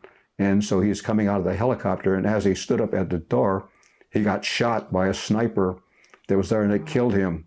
He was the only general officer that was killed in Vietnam in combat, the only general officer. And I didn't realize this. A few years later, I was walking through San Francisco airport and I saw a picture in the newspaper. And I said, that's General Bond. I know Bill Bond. And I looked and it was his story. Yes, he had been killed. And what was kind of fascinating is they printed a letter that he had written to his wife. He was saying how great all of his soldiers were. He just praised them up and down, just said he was just super great. And so he was killed. Anyway, come back to present day here in this place. And I'm watching TV, and I saw where they had there was a story of this Navy a sniper that crawled for like 7 days on his belly through the jungle in Vietnam. That he finally got to a place, and he was getting eaten up by bugs and all that kind of stuff. He just had to keep his head down. He went to a place, and there was a Viet Cong encampment, and there was a general there, and the general came out in the morning to shave, and so this sniper shot him, and I never realized that, and he was able to crawl back without, again, all sorts of teams were out after him. Went into a swamp. He finally got rescued. But again, it was just a horrible experience where he was all eaten up by bugs and all that kind of stuff. I didn't realize is that was a retaliation for them having killed General Bond. Probably very few people know that. I'm one of the ones that recognized it. But again, it's just sort of sad to go back and see this. I said, well, I know, because you couldn't do that sort of stuff. They killed one of our people. Just didn't need to. And really, actually a real fine person, but that this particular sniper doing all that, going through all that, and he volunteered for this job. It was not an assignment. He volunteered and said he would do it. And I think he was a Navy lieutenant. And so I said, well, nobody knows this, but that's what that was. That was retaliation for the killing of General Bond. So those are sort of the things that I'm catching up on a little bit later, that I saw some of these different news things. And as I say, other cases, I never realized how much danger I was in.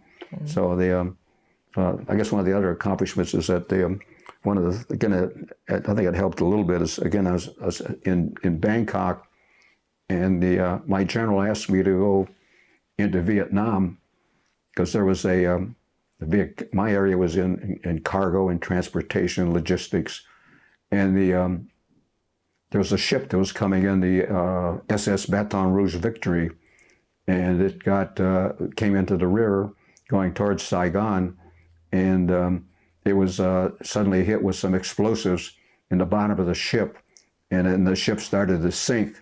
But the captain was courageous enough that he made the ship a hard left and ran the ship aground so it didn't block the channel. But the ship sank into the mud, was sitting there, and it killed everybody in the engine room, killed 17 people, something like that. The explosion did that, and the ship was sitting over there. So my general, the ship had very important cargo for, the next port was Thailand, had very important cargo for Thailand, and my job was to be sure that it got expedited, when they salvaged from the ship, expedited, and sent over to Thailand. So again, I had a chance to see that. Is that I went to Saigon, and basically everybody there was saying, well, okay, the ship is sunk. That's it. Too bad. I went to the Navy, to the Army, to the civil authorities on it, and I was getting a hard time from everybody. So I talked to the Army that was there and said, I want to go out to the ship. So they gave me a boat. They said, we'll give you a boat with a couple of soldiers on it. We'll take you from Saigon over to where this ship is. Well, again, we left at, it wasn't even sunrise yet. So we left, again, it was very kind of foggy, and went the reverse up the Saigon River. And as we were going up, again, it was very hazy, very foggy, very misty. And I looked out to the left and saw that there was a helicopter. And I said, gee, that's the boy I see, he's out early in the morning. And he was spraying an orange stuff over the jungle. And I was thinking, well, just maybe he got some crops over there that he's spraying them. Well, it turned out this thing called Agent Orange that he was spraying. And again, it was sort of misty. And, I didn't know if I was breathing it or not. But again, because that was just one part, went up the river, and nobody told me that there was all bad guys in different places along the rivers that were shooting up people that were in these boats. So I'm in this little boat that's unarmed. It has 3 soldiers. I don't even know if they were armed. I can't even recall that. But nobody told me that boy, that was a dangerous situation. And of course, there was other stuff that followed after that, because my seeing of the sites there was slightly different than what I read in history a few years later. And whether mine was correct or not, I don't know. But yeah, the ship was aground, and to keep it secure so that the bad guys couldn't come and get it, they put a Navy team called SEALs. They put these SEALs on the ship, and they were there to protect the ship from any kind of bad guys trying to come in and recapture it. And so so I had asked the Army, I'm talking about different commands here. Yeah. The Army had longshoremen and stevedores. So I said, when are you going to unload that? And they said, well, not until those crazy SEALs get off. Because they said, we've been looking at them with binoculars, and we see that they broke into the liquor locker. And there's nothing worse than a SEAL, particularly a drunk SEAL. And they said that what the SEAL said is there's a perimeter around the ship, and anybody that comes near it will be shot. And so the Army says, we're not touching that ship until the SEALs get off the ship. So I said, okay. And so again, it's just as I say, my view of what I saw was different than what history said. They claimed later on that there was a Viet Cong commando team that sunk the ship. But the interesting thing that never was mentioned in any kind of the history I could find is that there was a lot of ships waiting to get into Saigon. They waited offshore, and they had a priority as to which ships would come in. The ship that was supposed to come in suddenly had engine problems sitting out there at anchor, and so they took the next ship. Well, the ship that was supposed to come in was an ammunition ship. And if they would have blown up that ammunition ship, it would have blown up most of Saigon. So again, that's one of the things that was not in any kind of history that was there. So again, I'm one of the few people that know it.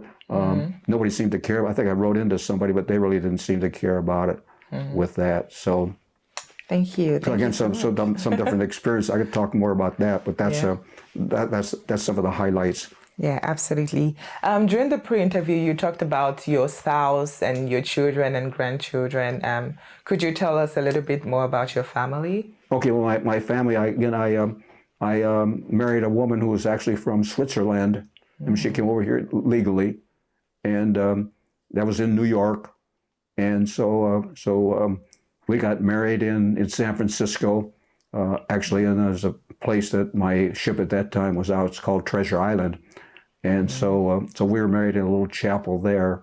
And again, she came out from New York where she had a job. She was basically I guess they call them a nanny, like a nurse, where she was working in some households. And she was working for some pretty wealthy people. And I think they'd offered it, if she wanted to have a wedding, they'd throw this big wedding for her in New York. And so she came out to San Francisco, and we just had basically a very private wedding in Treasure Island, this Star of the Sea chapel. and we had some mishaps there. The officiating priest had got lost and didn't get over it until a little bit later. I had the one of the officers from the ship was my best man, and again we had a very obnoxious captain, Captain Whitaker, and the only friends I had were the officers on the ship. Well, that particular day when we were getting married and had a little reception, is that he restricted all the officers aboard ship. They couldn't go ashore to my wedding, even though he came. He and his wife came to the event, and so anyway, so we got married, and like And about what year was that? well, that was that would have been 1958. Okay. 1958, and then so I got reassigned then to Concord, California, which was at that time was a ammunition depot. I guess they saw my affinity with ammunition, so I was actually a communications officer there, and like about I don't know, maybe 11 months after that is that my wife had her first child, so that was sort of pretty quick there. And I remember one of the jokes is as we went to see the dentist, and the dentist says, "You must be drinking too much of this water because you're getting pregnant," with that. So that was kind of a joke. Anyway, so we then left there, and we traveled by car across the United States. Well, back when I was there, we had our first car, which was a British MG, a Roadster, beautiful, beautiful car. And so unfortunately, I had to one of the artists there drew a picture of us like a cartoon. And the cartoon they had Lily and myself in the cockpit of the car. And they had on the little rack on the back of the car, they had a cradle, and they had the baby in there. So we were going to travel across the United States with the baby. As it turned out, unfortunately, I had to sell my little car, and so we, I think, I don't know if we flew or if we drove, because we went across the United States several times. So I was going back to school in Athens, Georgia, and so that was that particular trip. But that was kind of interesting. So again, after that, it seemed like every couple years, my wife had a baby. I couldn't figure it out what it was particularly after I was gone away for 6 or 8 months, and so we finally decided we could not go anymore there. We had 4 children, and our last one was born. It was Nancy, and she was born in Siam when we were in Bangkok, and so she went to what was at that time was called a missionary hospital, Seventh-day Adventist hospital, and it was one of these things that between where we lived and the hospital was a railroad track that went across the traffic, and the railroad had a bad habit of stopping the train, blocking the whole highway while they did something with changing the different cars and things. So I was praying that highway, because that was the only place to go to get to the hospital, that wouldn't be closed when we were trying to rush her to go to this hospital. So she went to this Seventh-day Adventist hospital, and delivered a baby there. They kind of again, this was a fantastic thing, because they had a missionary that set up the hospital. He and his wife had set up this mission hospital, and they had set up a school for nursing, and his wife was training all the nurses, and that was did all this kind of stuff at this missionary hospital. At the same time, when I was in Bangkok, there was a civilian there that worked for the airlines, and his wife was sort of pregnant at the same time, and he was trying to decide whether she would stay and go to this mission hospital or whether she'd go back to the United States, because he worked for Pan American Airlines, which was a big airlines at the time, is that they would fly her back and give her medical care back there. So they opted to send her back. So she went to went and delivered a baby back. What we found out is that where she had the baby is that her doctor had been trained by this doctor that was in Bangkok, and that so really that was kind of a different sort of thing. It was kind of interesting, because I met up with the doctor like about a year or so later in Hong Kong.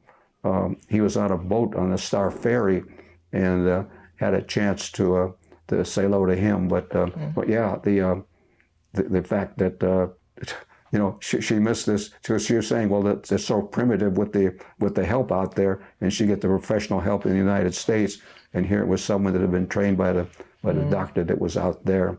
And again, in Bangkok, is that we hadn't met my wife's parents in Switzerland, so I had arranged to. It took a lot of complications to get what they called a space available flight, a flight out of Bangkok that would go basically to, it was a long distance, basically go into Europe, into Spain. And so I was saying, well, gee, I had all these different legs on the trip. Is that there's a possibility I could be tossed off the plane because we were going as a low priority civilian, taking seats available. And so I don't know what to do. Again, I was 20 some years old, didn't know what to do. So I'd asked this one agent for Swiss Air, could they give me, I don't know what it was, I heard this word letter of credit. Could they give me something that would say that if I got bumped off the plane, I could go to your office and get a ticket to continue onward. So he said, I'll do something even better. He says, what I'll do is I'll give you tickets for all those places to go. And he said, I'll give them to you.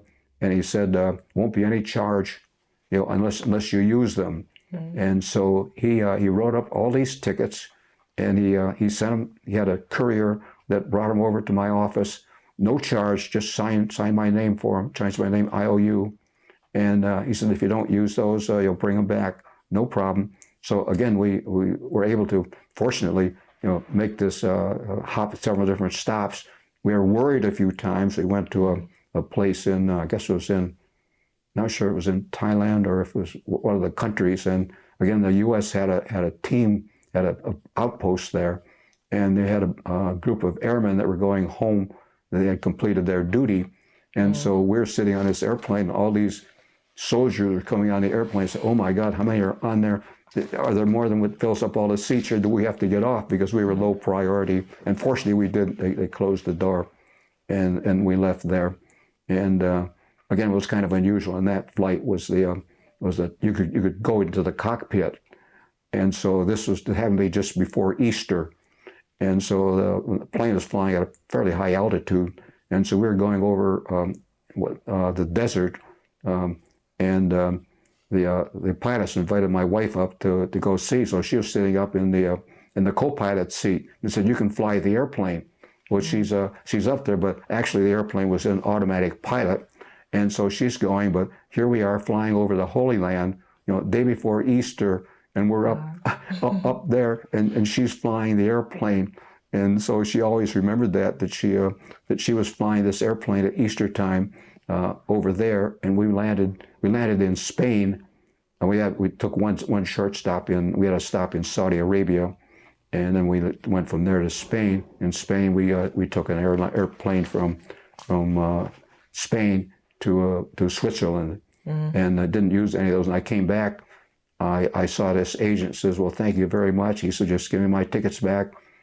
That's all there was. There was no charge. So again, I said, what do you drink? He said, well, he likes scotch. I said, well, I brought you back a nice bottle of scotch to do that. But no one would ever be able to do that again today, to give us these tickets to go all the way from Bangkok and return, with these tickets on Swiss Air. Because I did a little bit of research, and I found out that there weren't very many airlines that did that, because if an airline stopped at any place in Israel, is that they were forbidden to go into any place in Saudi Arabia or even in Pakistan. And so the only airline I found that basically was sort of this neutral was Swiss Air. And so that's why I selected to talk to this guy, a friend of mine, sort of not a friend, but an acquaintance in Bangkok, and gave me that unique experience from Swiss Air. So I'm always thankful to Swiss Air, and doing, as I say, no one else would ever do that again. These are thousands of dollars worth of tickets that I just signed. Now I presume, sort of behind scenes, he made a few checks about my credit reliability and talked to my general and a few other things I didn't know about, which he probably did as a good businessman. And but yeah, my own reputation just just sign for the tickets. So that was, again, one of my memorable experiences. Family, again, we actually had, well, I say my fourth child was born, Nancy was born in the hospital there. And so we came back from Thailand and settled in California. And with that, varied a little bit, moved different places, North California, South California, Central California. So we got to know California fairly good. My daughters were all swimmers. They liked to do swimming, and they learned at a very early age in California. And they actually went down to a place called Pleasant Hill, and they went to the municipal pool and learned how to swim at a very young age, because even though myself and my wife didn't swim, that we wanted our children to be what we call drown-proof, to at least be able to know how to survive in water. So they went there and they did very well. They started doing laps and doing speed racing and all that, and they were doing really well. And they got spotted by one of these recruiters from a swimming style called synchronized swimming, where you go and do different things in the sort of water ballet. And so the nice thing about that was that you could wear nice costumes, get some makeup, and do all that. But it required an awful lot of strength. It was sort of like gymnastics, but in the water. And so they went to a very good competitive team, and they've always been that. My youngest daughter, or second youngest daughter, she did her first competition when she was 9 years old. Did that, and they kept going up. My number two daughter was number one and I used to call them by numbers. Number one, number two. I could recall who was who. 1 and 2 were both All-American, and my number 2 was sort of the star. She was her name ended up in the Swimming Hall of Fame here in Florida. But she was an All-American, I think 3 or 4 times, and was just slightly displaced from going to the Olympics with that. So again, we've had a history of swimming, even to the point that my number 3 daughter is here in Florida, and she's the head synchro coach at the University of Florida. Oh. But unfortunately, the University of Florida treats it as a club. They don't teach it as a varsity sport. So unfortunately, she can't put out scholarships, and she can't do that, even though many of the other teams that she's competing with do have it as a varsity sport. Stanford is a real big one. Ohio State's a big one. And so so she has to compete against them with that. In the year 2005, after we had moved out here, she told me one day, she said, "I'm having a swim meet," and she says, "You're going to be the announcer." I said, What? She says, "You're the announcer." I said, "Okay, what is this?" She says, "Well, it's at the O'Connell Swim Center." And she said, "You just have to announce it. It's only going to be for 5 days, and come back there early in the morning, and you'll sit at the table by the pool, and they have what they call a music man, a professional there that had because all the girls do their routines to music, had underwater transducers and that sort of stuff." So I was down on the lower level of the. Have you ever been to the pool? Have you ever seen the pool over there in the center? I haven't. There's one in the center there. It's a big one. And so she had 1,000 swimmers, and she ran the whole thing while she was pregnant. And so doing that, she set all of that up. And so I was down there, working on that. And again, I had to come back and learn some new tricks. The way the swimming sort of works is that there's a contestant is at the edge of the pool, which is where we were. And then they do their stuff in the water. Then they come up off the other side. And then we have the judges are there, and the judges do a scoring. They bring the scoring over, ended up to me. Then I read these scores out, sort of like gymnastics, what it was, different scores. And so while the swimmer that just completed it is at this end of the pool, she's standing up there because she doesn't know. She's hoping that she gets some pretty good scores. So she's getting some scores, so I'm reading out the scores. Well, this group, particularly from Stanford flew a plane out with about, 20 or 30 supporters from California all the way out here to Gainesville just to support their team. So they were in the stands. And so when they're they had one of their swimmers came up. She was going to be the next one in line. She's standing in front of me. So they're all cheering and yelling, Susie, Susie. And this other girl that just completed her thing, she's waiting to hear her scores down here. So I went and I said, well, excuse me. I said, would the audience please, refrain, because we'd like to let the swimmer that competed hear their scores and do that. Not the new person was here. So, okay. About 3 coaches came over to me and said, what are you doing scolding the crowd? Is that we want to have the enthusiasm, the spark, and don't do that again. So I said, amen. I learned my lesson. That's just the modern day. It's been a long time since I've been here, but I think there should be some decorum and, just out of respect, because for the same thing, if that swimmer goes in and competes, she doesn't want somebody else up there that's getting all the attention. And so, again, that sort of worked it out, but that showed my what do I want to say, the fact that I was still old-fashioned, with doing that, trying to go back and say, let's control that. So again, it was a crazy thing, is that I had this thing, and then they had a lunch break. But during the lunch break, I had what I call commercials. I had to talk about the donations that were made by the community and all of that. And so again, the restrooms were upstairs. So I'd say, can I just take a 10-minute break to go upstairs, go to the restroom and come down here. So that was an interesting kind of week. They say there was 1,000 swimmers, and I was reading their names just from scratch. I'd never seen a list before, and there were just some of these names like your name is that, and some were hyphenated and great big names that I'm just reading for the first time, because I had announced all these different swimmers, and I think there's approximately 1,000 swimmers. And so of those, I think there were like 3 that the girls came back and said, you mispronounced my name. I looked at it, I looked right there, it says it's Mary. She goes, no, it's pronounced Marie. So, okay. I said, if you're in this again, I'm here, just come down and tell me that, and I'd be happy to do that. So I think I had 2 or 3 girls that said that to me. However, the good news was there was a president of a small college in upstate New York, and many of the areas in upstate New York are named after the local native population, after the Indians, and they have this big Indian name. And so whatever it was, I introduced him because he was the president of the college, and he came over to me. He said, it's amazing. You're the only person I know of that pronounced my college name correctly. Have you ever been there? I said, no, I haven't been there. He said, well, you pronounced it correctly. And so I said, well, okay, that balances this out of the fact that I didn't know what Mari's name was.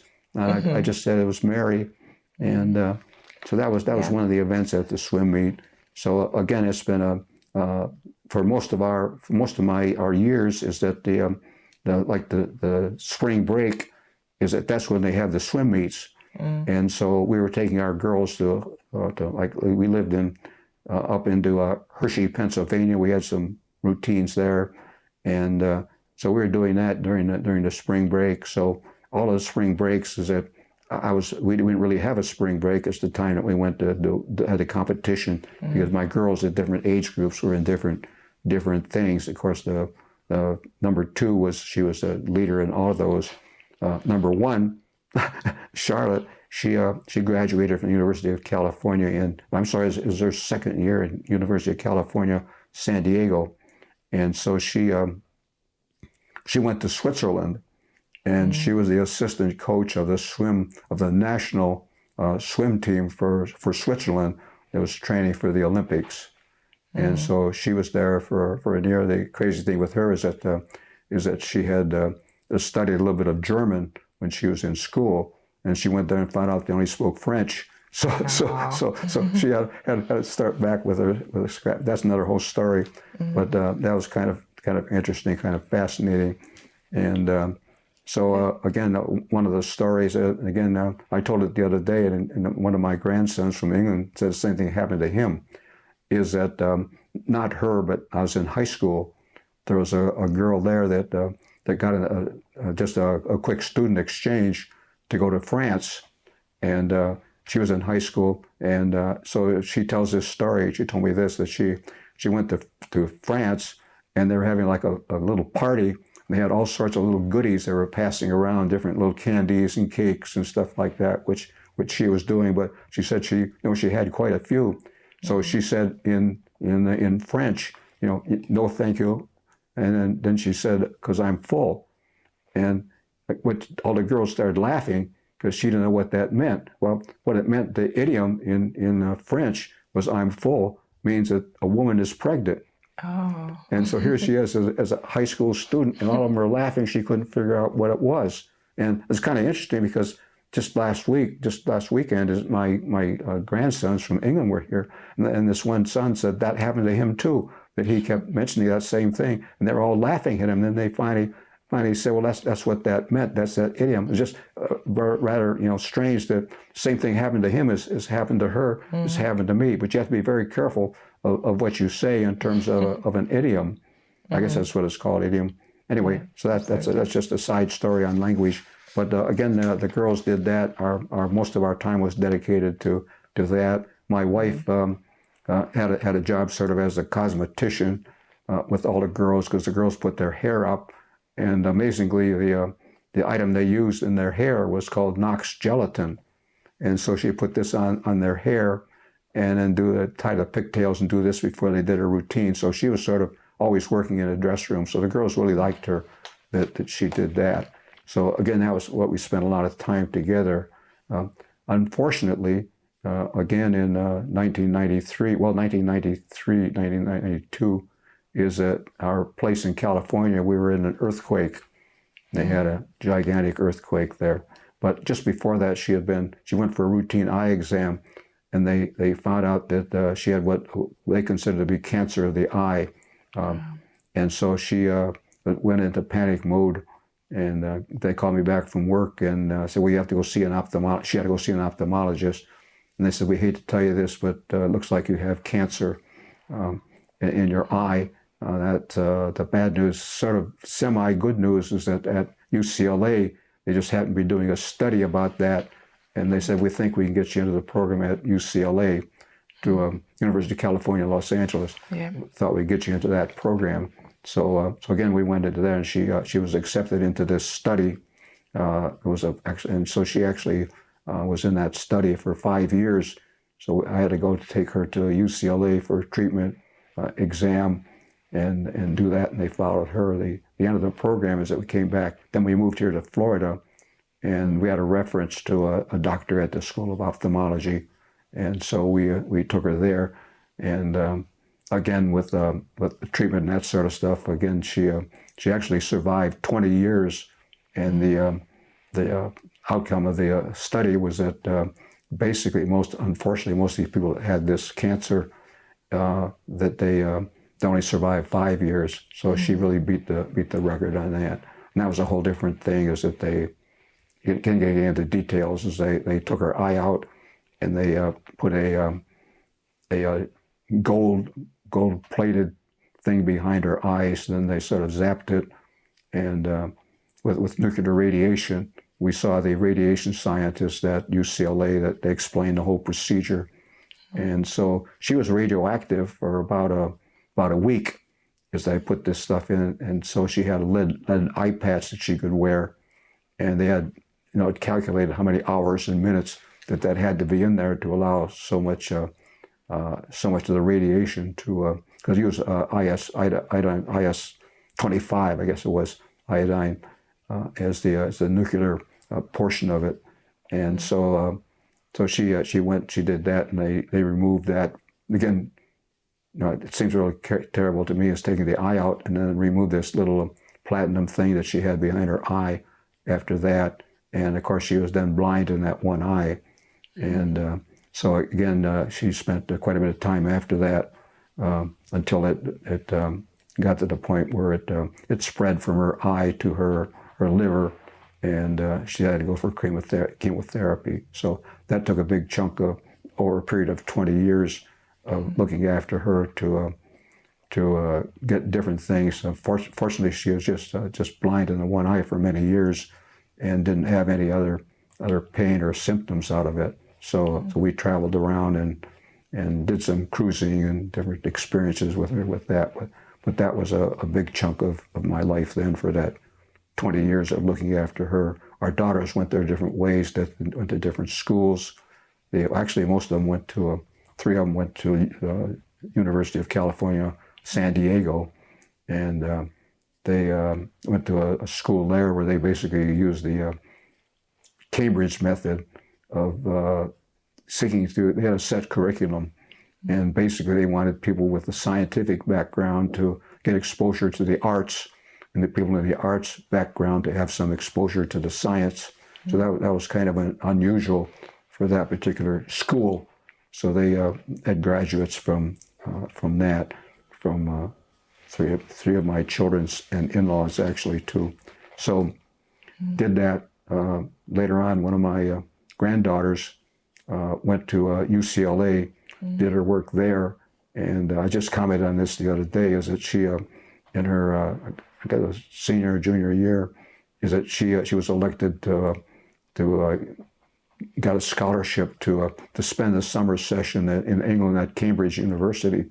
So she accepted that she was going to go to England and with Cambridge and study there. So I don't know what it was, but I found something on the internet where there was a little booklet, a dictionary. There was English American and American English.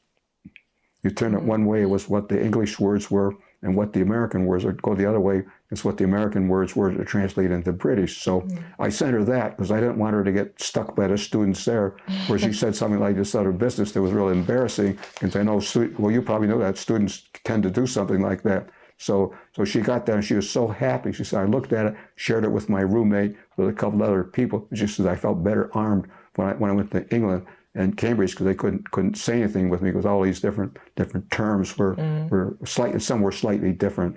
Again, I say my first car that we had was a British car called an MG, and so I'm looking at that, and there's the looking at the terms in there. There's a boot, there's a bonnet to the car, there's earthing, and it's translate what we do.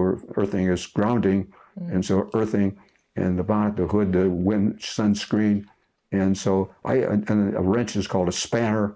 In English, it's a wrench. In U.S., the term is that sort of stuff. You know, they have a. So again, I knew what they were talking about with the difference in English and American, and so she really enjoyed that, and I just felt that was a great assistant to her. So she did that, completed her course. She actually came back here and did her graduate work at the University of Florida. And again, she graduated in speech pathology, clinical speech pathology, and she was working in neurology at Shands. She worked in at that time they had a movements disorder center right across from Harn Way there, and so she worked there, which sort of got a whole big story. Anyway, she got into she eventually ended up getting back to California, which she liked much better than the way they were treating her there at Shands. And so she was very happy with that. So she's working out of Stanford Hospital in California, and is very, very pleased doing that. So that was another pleasant thing to look at, if you will, with that. And that gets my tie into the University of Florida. You know, even though I didn't go there, my one son-in-law here, he graduated there, and of course my daughter, as I say, is doing the work as a head coach in synchronized swimming, and then Julie went to a graduate school there. So I've got a tie-in, even though I'm not a UF grad. Yeah, thank you so much we digressed it. What else do you know? Thank you so much. Yeah, so I think the final thing we're going to talk about is about retirement. When you decided to sort of move into a retirement home, like how did you decide? How did you make the decision to come to the village? Well, there's a couple of reasons. I actually considered my full retirement age as in the year 1999, but just prior to that, I had this one daughter that was here in Florida, Betsy, the one who's the coach, and she said, "Well, you should come to Florida." Well, I looked at in 1995 there was a magazine called Money, Money. I think it's maybe even still around, but they always listed what the best places were to retire. So in 1995, they said the number one place in the United States was Gainesville, Florida. Wow, okay, so that's kind of interesting. So I looked at they had some different like little booklets you could buy, that talked about retirement, and so they all basically had little tables in them. They were similar, and the tables had different scoring, which is how they came up with a ranking, and they were all slightly different. But the summaries of them were that the best place in the United States for health care was Gainesville, Florida. And they looked, and the results of their survey of everything is that they found out that the most important place to go was a place that was close to a university. Again, because you were, even though you may want to take some extra courses, it was not too far from transportation. You were doing some traveling, and it had good health care, good security, reasonable weather, and reasonable cost of living compared to like one of the items was living in Manhattan. Well, Manhattan scored high on a whole bunch of things except for housing. Housing was astronomical, But anyway, so again that came in. So I said, well, with all those things, it looks like Gainesville's a pretty good place. So my daughter invited me down here to see some of this, and so we decided that we'd move from California to here because California was the politics and the traffic and density and everything was getting very, very bad. Crime rates were high, and even though we lived in the suburbs, crime rates were high as we had what you call an interstate here. We call them a freeway in California, is that some of these gangs and bad people would drive out, and then they would just go in off the interstate and break into houses and to steal things and hop back on the interstate and get back down to Los Angeles before people even knew what was going on. The police, that sort of stuff. So again, that was the crime. Even though our crime in our area wasn't that high, was fairly low. Is that the people were expanding from the bad places in Los Angeles up, because it was only like 20 some miles away, 40 miles I guess it was, away from depending where you're at in Los Angeles, up to our area. So again, we decided to leave there. We were in an earthquake, which happened in 1993, and so that sort of traumatized us. We had damage to our house. Was at that time in 1993 dollars, it was $100,000, so which would be about $600,000 now. Wow. So that was a big event. It sort of traumatized my wife because the house almost fell down on top of us. So she didn't mind getting away from California and earthquakes with that, because somebody said, gee, they have hurricanes in Florida. And I said, well, very simple answer is that pretty much when the hurricane's coming, but you don't know when an earthquake is coming. It just zaps you. It's just a horrible experience, just terrible. I could talk about that, but again, some people say, well, when the earthquake, when they have a little bit of shaking, well, that's one thing, but it's something else when the whole house is falling down on you. So again, that was another whole story, but that contributed, the whole combination of those things, saying, well, number one, it's a good spot to go, and number two, we'll get away from the earthquakes. We can survive that. So, and then number three, we have a daughter here, so that's sort of a lead on that. So we came here and got a new house in a place called Town of Tioga. So it's Town of Tioga, which is on 26th, going out towards Newberry, and so that place was just starting up. They just were beginning building, and they had a new little house that was there. So we had built that. We lived in that until my wife passed away in 2014, and then I was in the house again. Again, just putting two and two together is that I said, well, I'm basically a property manager, because if you own real estate here in Florida, a house, something like that, is that you have all these different bugs and things. You have to get a thing called, basically bug control. You have to get something else, which is termite control. Then you have to have an automated sprinkler system that waters the lawn, waters the grass. That always breaks. And then you've got maybe again, you can't clean your whole house. Maybe you have a house cleaner. And so you've got half a dozen people that you're controlling and managing things. And I'm saying, I'm in retirement. I shouldn't have to be doing all these things and paying all these different costs and worry about, the sprinkler broke, but at the same time, the gardener didn't show up. And so my lawn is getting, very, very high, And what do I do? I'm calling up here, calling up there, getting that. Am I getting this stuff here? So again, fortunately, my wife a few years earlier had spotted this place called the Village, and she said this was a very nice place. And so my intention was, if she would have survived it, she wanted to move over to the Village. And then she said the same thing, that if she passes away, or when she passes away, because she knew that she had this cancer, is that she wanted me to live in the Village. So that got on a waiting list in there in 2014, moved in here in 2015, the first of the year. So I've had completed 9 years here. This will be going on my 10th year that I'm here. So that's how I got there. It's a big, complicated story, but that's the whole story from 9 years. What else can I answer for you? Yeah, just a little question about, very briefly, if you could talk about like some of the fun things you do here at the Village. Okay, well, again, I've changed things over time, because I found out I have wet macular degeneration in my eye. So again, that it's limited my vision here, so it's having to cut back on some things. But probably the biggest thing I do here is that the Village has a position, not a position, but a volunteer thing called being an ambassador. With an ambassador, is that you're assigned to someone, you sort of help a new resident that's moving in to acquaint them, answer any questions that they have about the things here, because they get swamped by the different outfits that hand them literature and things. And so again, my trademark sort of thing is I go to see these people, and I say, well, number one, I don't work for management.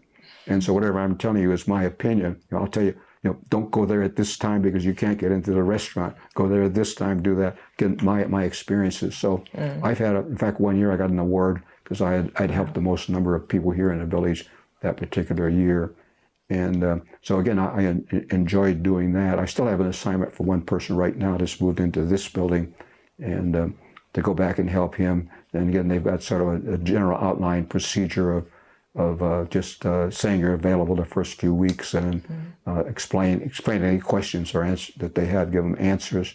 Because like one person didn't know, they didn't tell him where the trash room was, so he had no idea what to do with his trash. And I said, well, let's just go down the hall here, and there's this big door back there, and do that. So just something as simple as that even though it's overload. And so I give them my card. I have a card made up with that, and I was able to get through another, when I was helping out, I've been involved with a lot of veterans activities outside to the Village. I was able to get some little paper clips, they're little shaped in a heart, they're magnetic. And so I put my card on there. I said, well, right now, stick that on the refrigerator. And so if you have any questions, you can call me up. And because they had, the Village hands them all kinds of literature. They got a big stack of stuff. They throw all this stuff at them, and the people don't really know it. So I've helped quite a few people on that. I enjoy that. Again, this other just sort of sidelines, help people in the building here with doing many things. And then one of my later things doing here is what's called a readers group, readers theater. So it's they have a theater presentation of skits. And it's basically done in what used to be the old-fashioned radio, is that it's oral, and you don't have to stand up and act, so people in wheelchairs and all that can participate. So I've been in that for a few years. We've got a production coming up next week on the 10th, and we do 3 different skits. These different little programs, or actually 4 skits. I'm in 3 of them. And so with these is that they're all geared towards senior citizens. Yeah. So they make something that seniors are familiar with. One of the ones I'm with is that people are in a building and the elevator gets stuck, and so it's the conversation between people in the elevator. That's one scenario. Another scenario that I'm not in is that this woman calls up to what she thinks is a helpline, because she hasn't got her Social Security check. So she goes through all the bureaucracy of switching from line to line to telephone to telephone. And it's something that people here can remember, because you call up somebody, they put you on hold, give you somebody else, then pass you to somebody else. So that one's kind of interesting. Another one that I'm in is that because they had this a few years ago. There used to be I forget what the television program was, Auction Roadhouse or something, where they would appraise items that you have. And so in this one, I come in with basically a rusty can, and try to give it to this appraiser to see what it's worth. So again, people can recognize, some of that. So all of these are something that's close to home that they can do it. Because just the other day, I was trying to call somebody, and I got put on hold, and then shifted to somebody else, and shifted to somebody else, and then doing all that. So again, these are little skits. So we have really, I think that's sort of a sign up for it.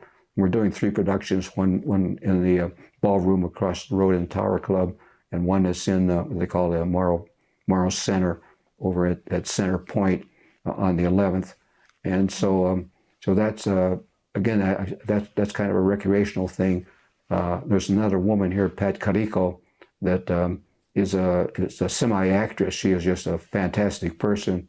She's trying to draft me into getting to regular stand-up routines, because in fact she's having an audition tomorrow. And so she sort of eyeballed me at our meeting the other day and says, "You will, come here. I've got the ideal part for you. I need three males and 3 females." I'm saying, I don't know. She said, "Well, it's not too complicated. You just have to, memorize this. Lines are very simple, and do that." So, she has auditions tomorrow. She put that in the newsletter, and I'm not going to show up because I know I hate to say this, I've got an inside track. She wants me, so whatever it is, I know I've got a part in there, but I don't want to necessarily do that. But again, that's sort of an interesting sort of thing. And again, you meet more people. Again, another thing that I did here was we have a priest, and so I had set up for church services for him. So I'm sort of the administrator for this church service in setting it up over at the chapel. Then when we had the renovation period, they shifted over to Jasmine Point. So again, I would go in and set up the chairs, set up the microphones, do all that for doing that. And then initially, I had set up a thing where I was sort of, if you will, taking attendance, who's coming, and had a nice big list, because I wanted the list was for 2 things. Is that initially I said, well, I want to have something to show management that we do have participation by the residents. There's not just something that's one-sided. So I did that, and then I found a little later, this is a side thing that I sort of done on my own with no recognition, is that I found that there were some single women that were here, particularly women, that had cognitive disabilities, and that they were sort of getting shut out from this. And so I said, well, I recognized, I think it was 2 different people that were over in memory care called Laurel Square, which is over in Center Point, that they were Catholic and they wanted to come to Mass, but they really didn't know where they were at. They didn't know which door they were at, which building they were at. So I had made arrangements. I had to go to top management and said, well, we have this Mass every Friday at 2 p.m. And can you have someone bring over these 2 people? And because I know they want to go there again. They may not remember the next day that they did it, but basically they want to come. So again, with that sort of as a pet project, there's one woman now that's basically totally disabled. She's in a wheelchair, but I got her to come. She had a good healthcare worker assistant there, that Edna, and I talked to Edna. Edna had brought her over all the time for many, many years. She's a real survivor. Then there's another one that's I think she's one of the youngest people in the village here, Lily Iglesias, who was born in Cuba. And she wants to come, but she doesn't know what it is. So again, I said I did this arrangement. I finally got it worked out that they're on the schedule to bring her on Friday, bring her over. Then I have her actually sit next to me, and I explain things to them. Here's here, who's this, and again, she understands that. And the amazing thing is she's starting to remember like a few prayers and things that are coming back. So I don't know how much it registers or lingers. I know she does want to come, but she does want to sit there. So again, I've taken that as a personal project. I've had 3 different people that I've sort of, I'm going to use the word rescue, but again, no one seems to they seem to have abandoned them. And because I was saying, in terms of treatment for someone that has a cognitive disorder, they get out of their little tiny room, and it's something different to do. And they want to do it. They want to do it, but they don't know how to do it. So again, that's another little side project that I get no glory for, no comment, no commendation. In fact, I think, sometimes people are saying, "What are you doing?" Because, like particularly this one now, she's a younger woman, is that, why are you paying attention to her? Well, again, I have her sit because I can sit next to me because I can explain all this to her and do that and see what she does. Have her occasionally some things for her to stand up. I have to, tell her to stand up. But again, I'm not a psychologist. I've taken several courses in Alzheimer's, in the treatment, and there's a treatment they use here at the village called the Boats method. And I've gone to class with the inventor of it, Sarah Boats, who's again, I found out in the class that she was from South Africa.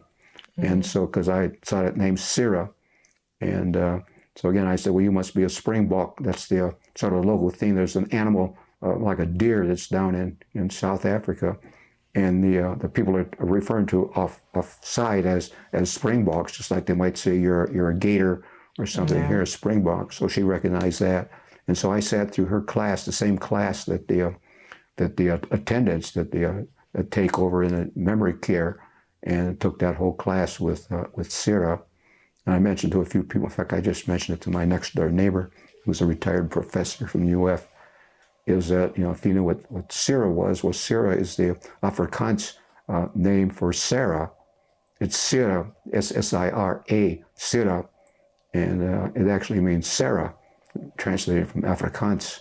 And I just know a few words in Afrikaans because my time down in Cape Town, but or up the East Coast there. But Sira has this methodology, and they use that here at the village over in all the different places. So again, I had an upbeat on that.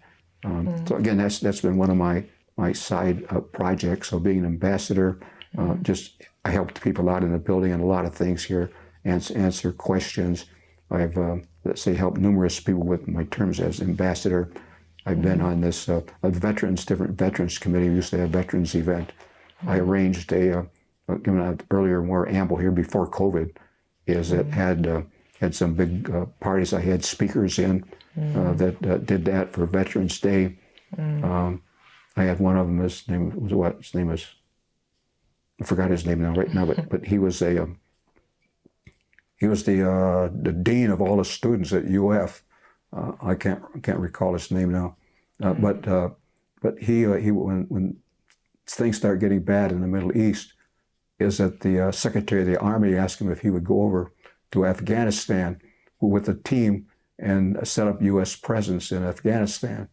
So he again took leave of absence from the university, and he went there with I think he had a team of like a half a dozen people that he picked, and he picked people with medical experience.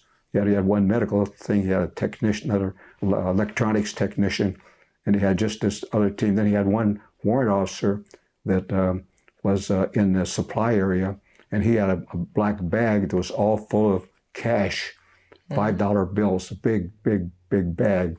And so he went to Afghanistan, to the up country somewhere, and he went in, and he said he met the different people. They said, who's the mayor of this little town? They showed him the mayor, but then he went into a coffee shop, and he saw in the back of the coffee shop or tea shop that there was somebody there, but he's coming over to him. Well, that was the real guy that was running the village. So he had his guys, so he started talking to him. He had his guys learned to ride camels, and at that time, the local tribes out there respected marksmen.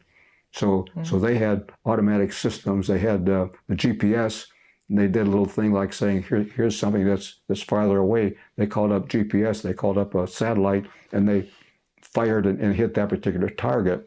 Then these guys were all expert crack shooters, which the men all respected. And so they learned how to ride camels. They're riding camels. Then they went and they dressed just like the locals. They had beards and were there and just fit in there trying to say, well, we're good guys. How can we help you? And he mentioned one incident that they were having, he was looking to get them fresh water in there that required like digging a little ditch up to wherever the well was, quite a ways away, but nobody wanted to do that. So he went and said, well, who wants to do that? $5 US cash, per day. And so he had like like 12 volunteers. So they made this irrigation ditch to get fresh water down there. And so he was saying he was doing very good with all this, with what they call pacifying, until the establishment came in. They brought in an ambassador, a few other people. They brought in an army general. The army general said, "Those are U.S. soldiers, and they've got beards on, and they're riding around on camels. They've got to be in their U.S. military uniform, and they've got to shave off their beards. They've got to do all of this." So he said things start going to hell after they start doing that. Before that, he had great relationships with I think they had a CIA person there, so he had coordination with them. And he was doing just great. He felt things were doing good in terms of this village, in terms of how they had helped them. And that it really was, they all got this big respect from the local people because of them acting just like they ate the same food as the locals did. It wasn't something separate, except they didn't display them, but they all had handy their rifles. And the powerful people in the village all knew that these guys were crack shots. Because they were in fact they were expert people. He got promoted from a colonel to a general, and so while he was there, and so the army asked him, "Well, now that you're a general, you can have a young lieutenant as an assistant, as an aide." He says, "No, thank you. I'll take this experienced sergeant that knows how to shoot, that can be on my team." So again, they never, other than just some demonstrations that they were all crack shots, they never showed their weapons. So Dave Kratzer is his name, Dave Kratzer. I don't know if you've ever heard of him there at the university, but Dave Kratzer, you may have heard of him. You have heard Dave, yeah. Well, again, I heard all these stories because he and I belong to one of the same military organizations, but they don't have a chapter here in Gainesville. The chapter's in Clearwater. And so they were honoring him in Clearwater. So he said he would drive me to Clearwater. And he had a brand new Chevrolet Corvette. And so I had a chance to get into a Corvette. And so we zoomed down all the way over to Clearwater. But I heard all of his stories that he told directly. And then I invited him to come here. We had a veterans dinner to just talk to the veterans and explain what's in the new Army, and that this little bit of things that he did in Afghanistan. So I had arranged him. I'd arranged another friend of mine, John Lemoyne, who was a 3-star retired general. John Lemoyne, he's big over at Santa Fe College across the street with raising scholarships. Then another close friend of mine, who's a general in the Air Force, he came over and gave a talk for one period, one of the meetings. Then another meeting, I had a contact again.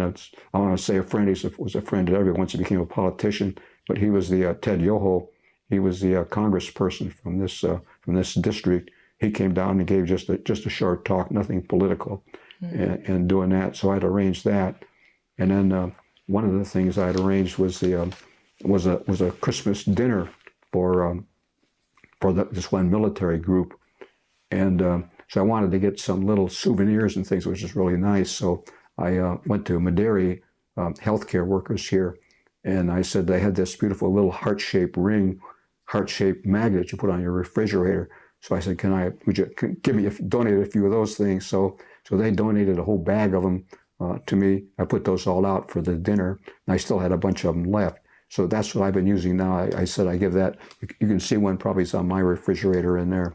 Hand that out. That came from that particular thing from Maderi. I think they say Maderi home care workers or care workers on it someplace. It's a beautiful little thing shaped in a heart, and so that was where that came from. But we had all these things that I again set up with the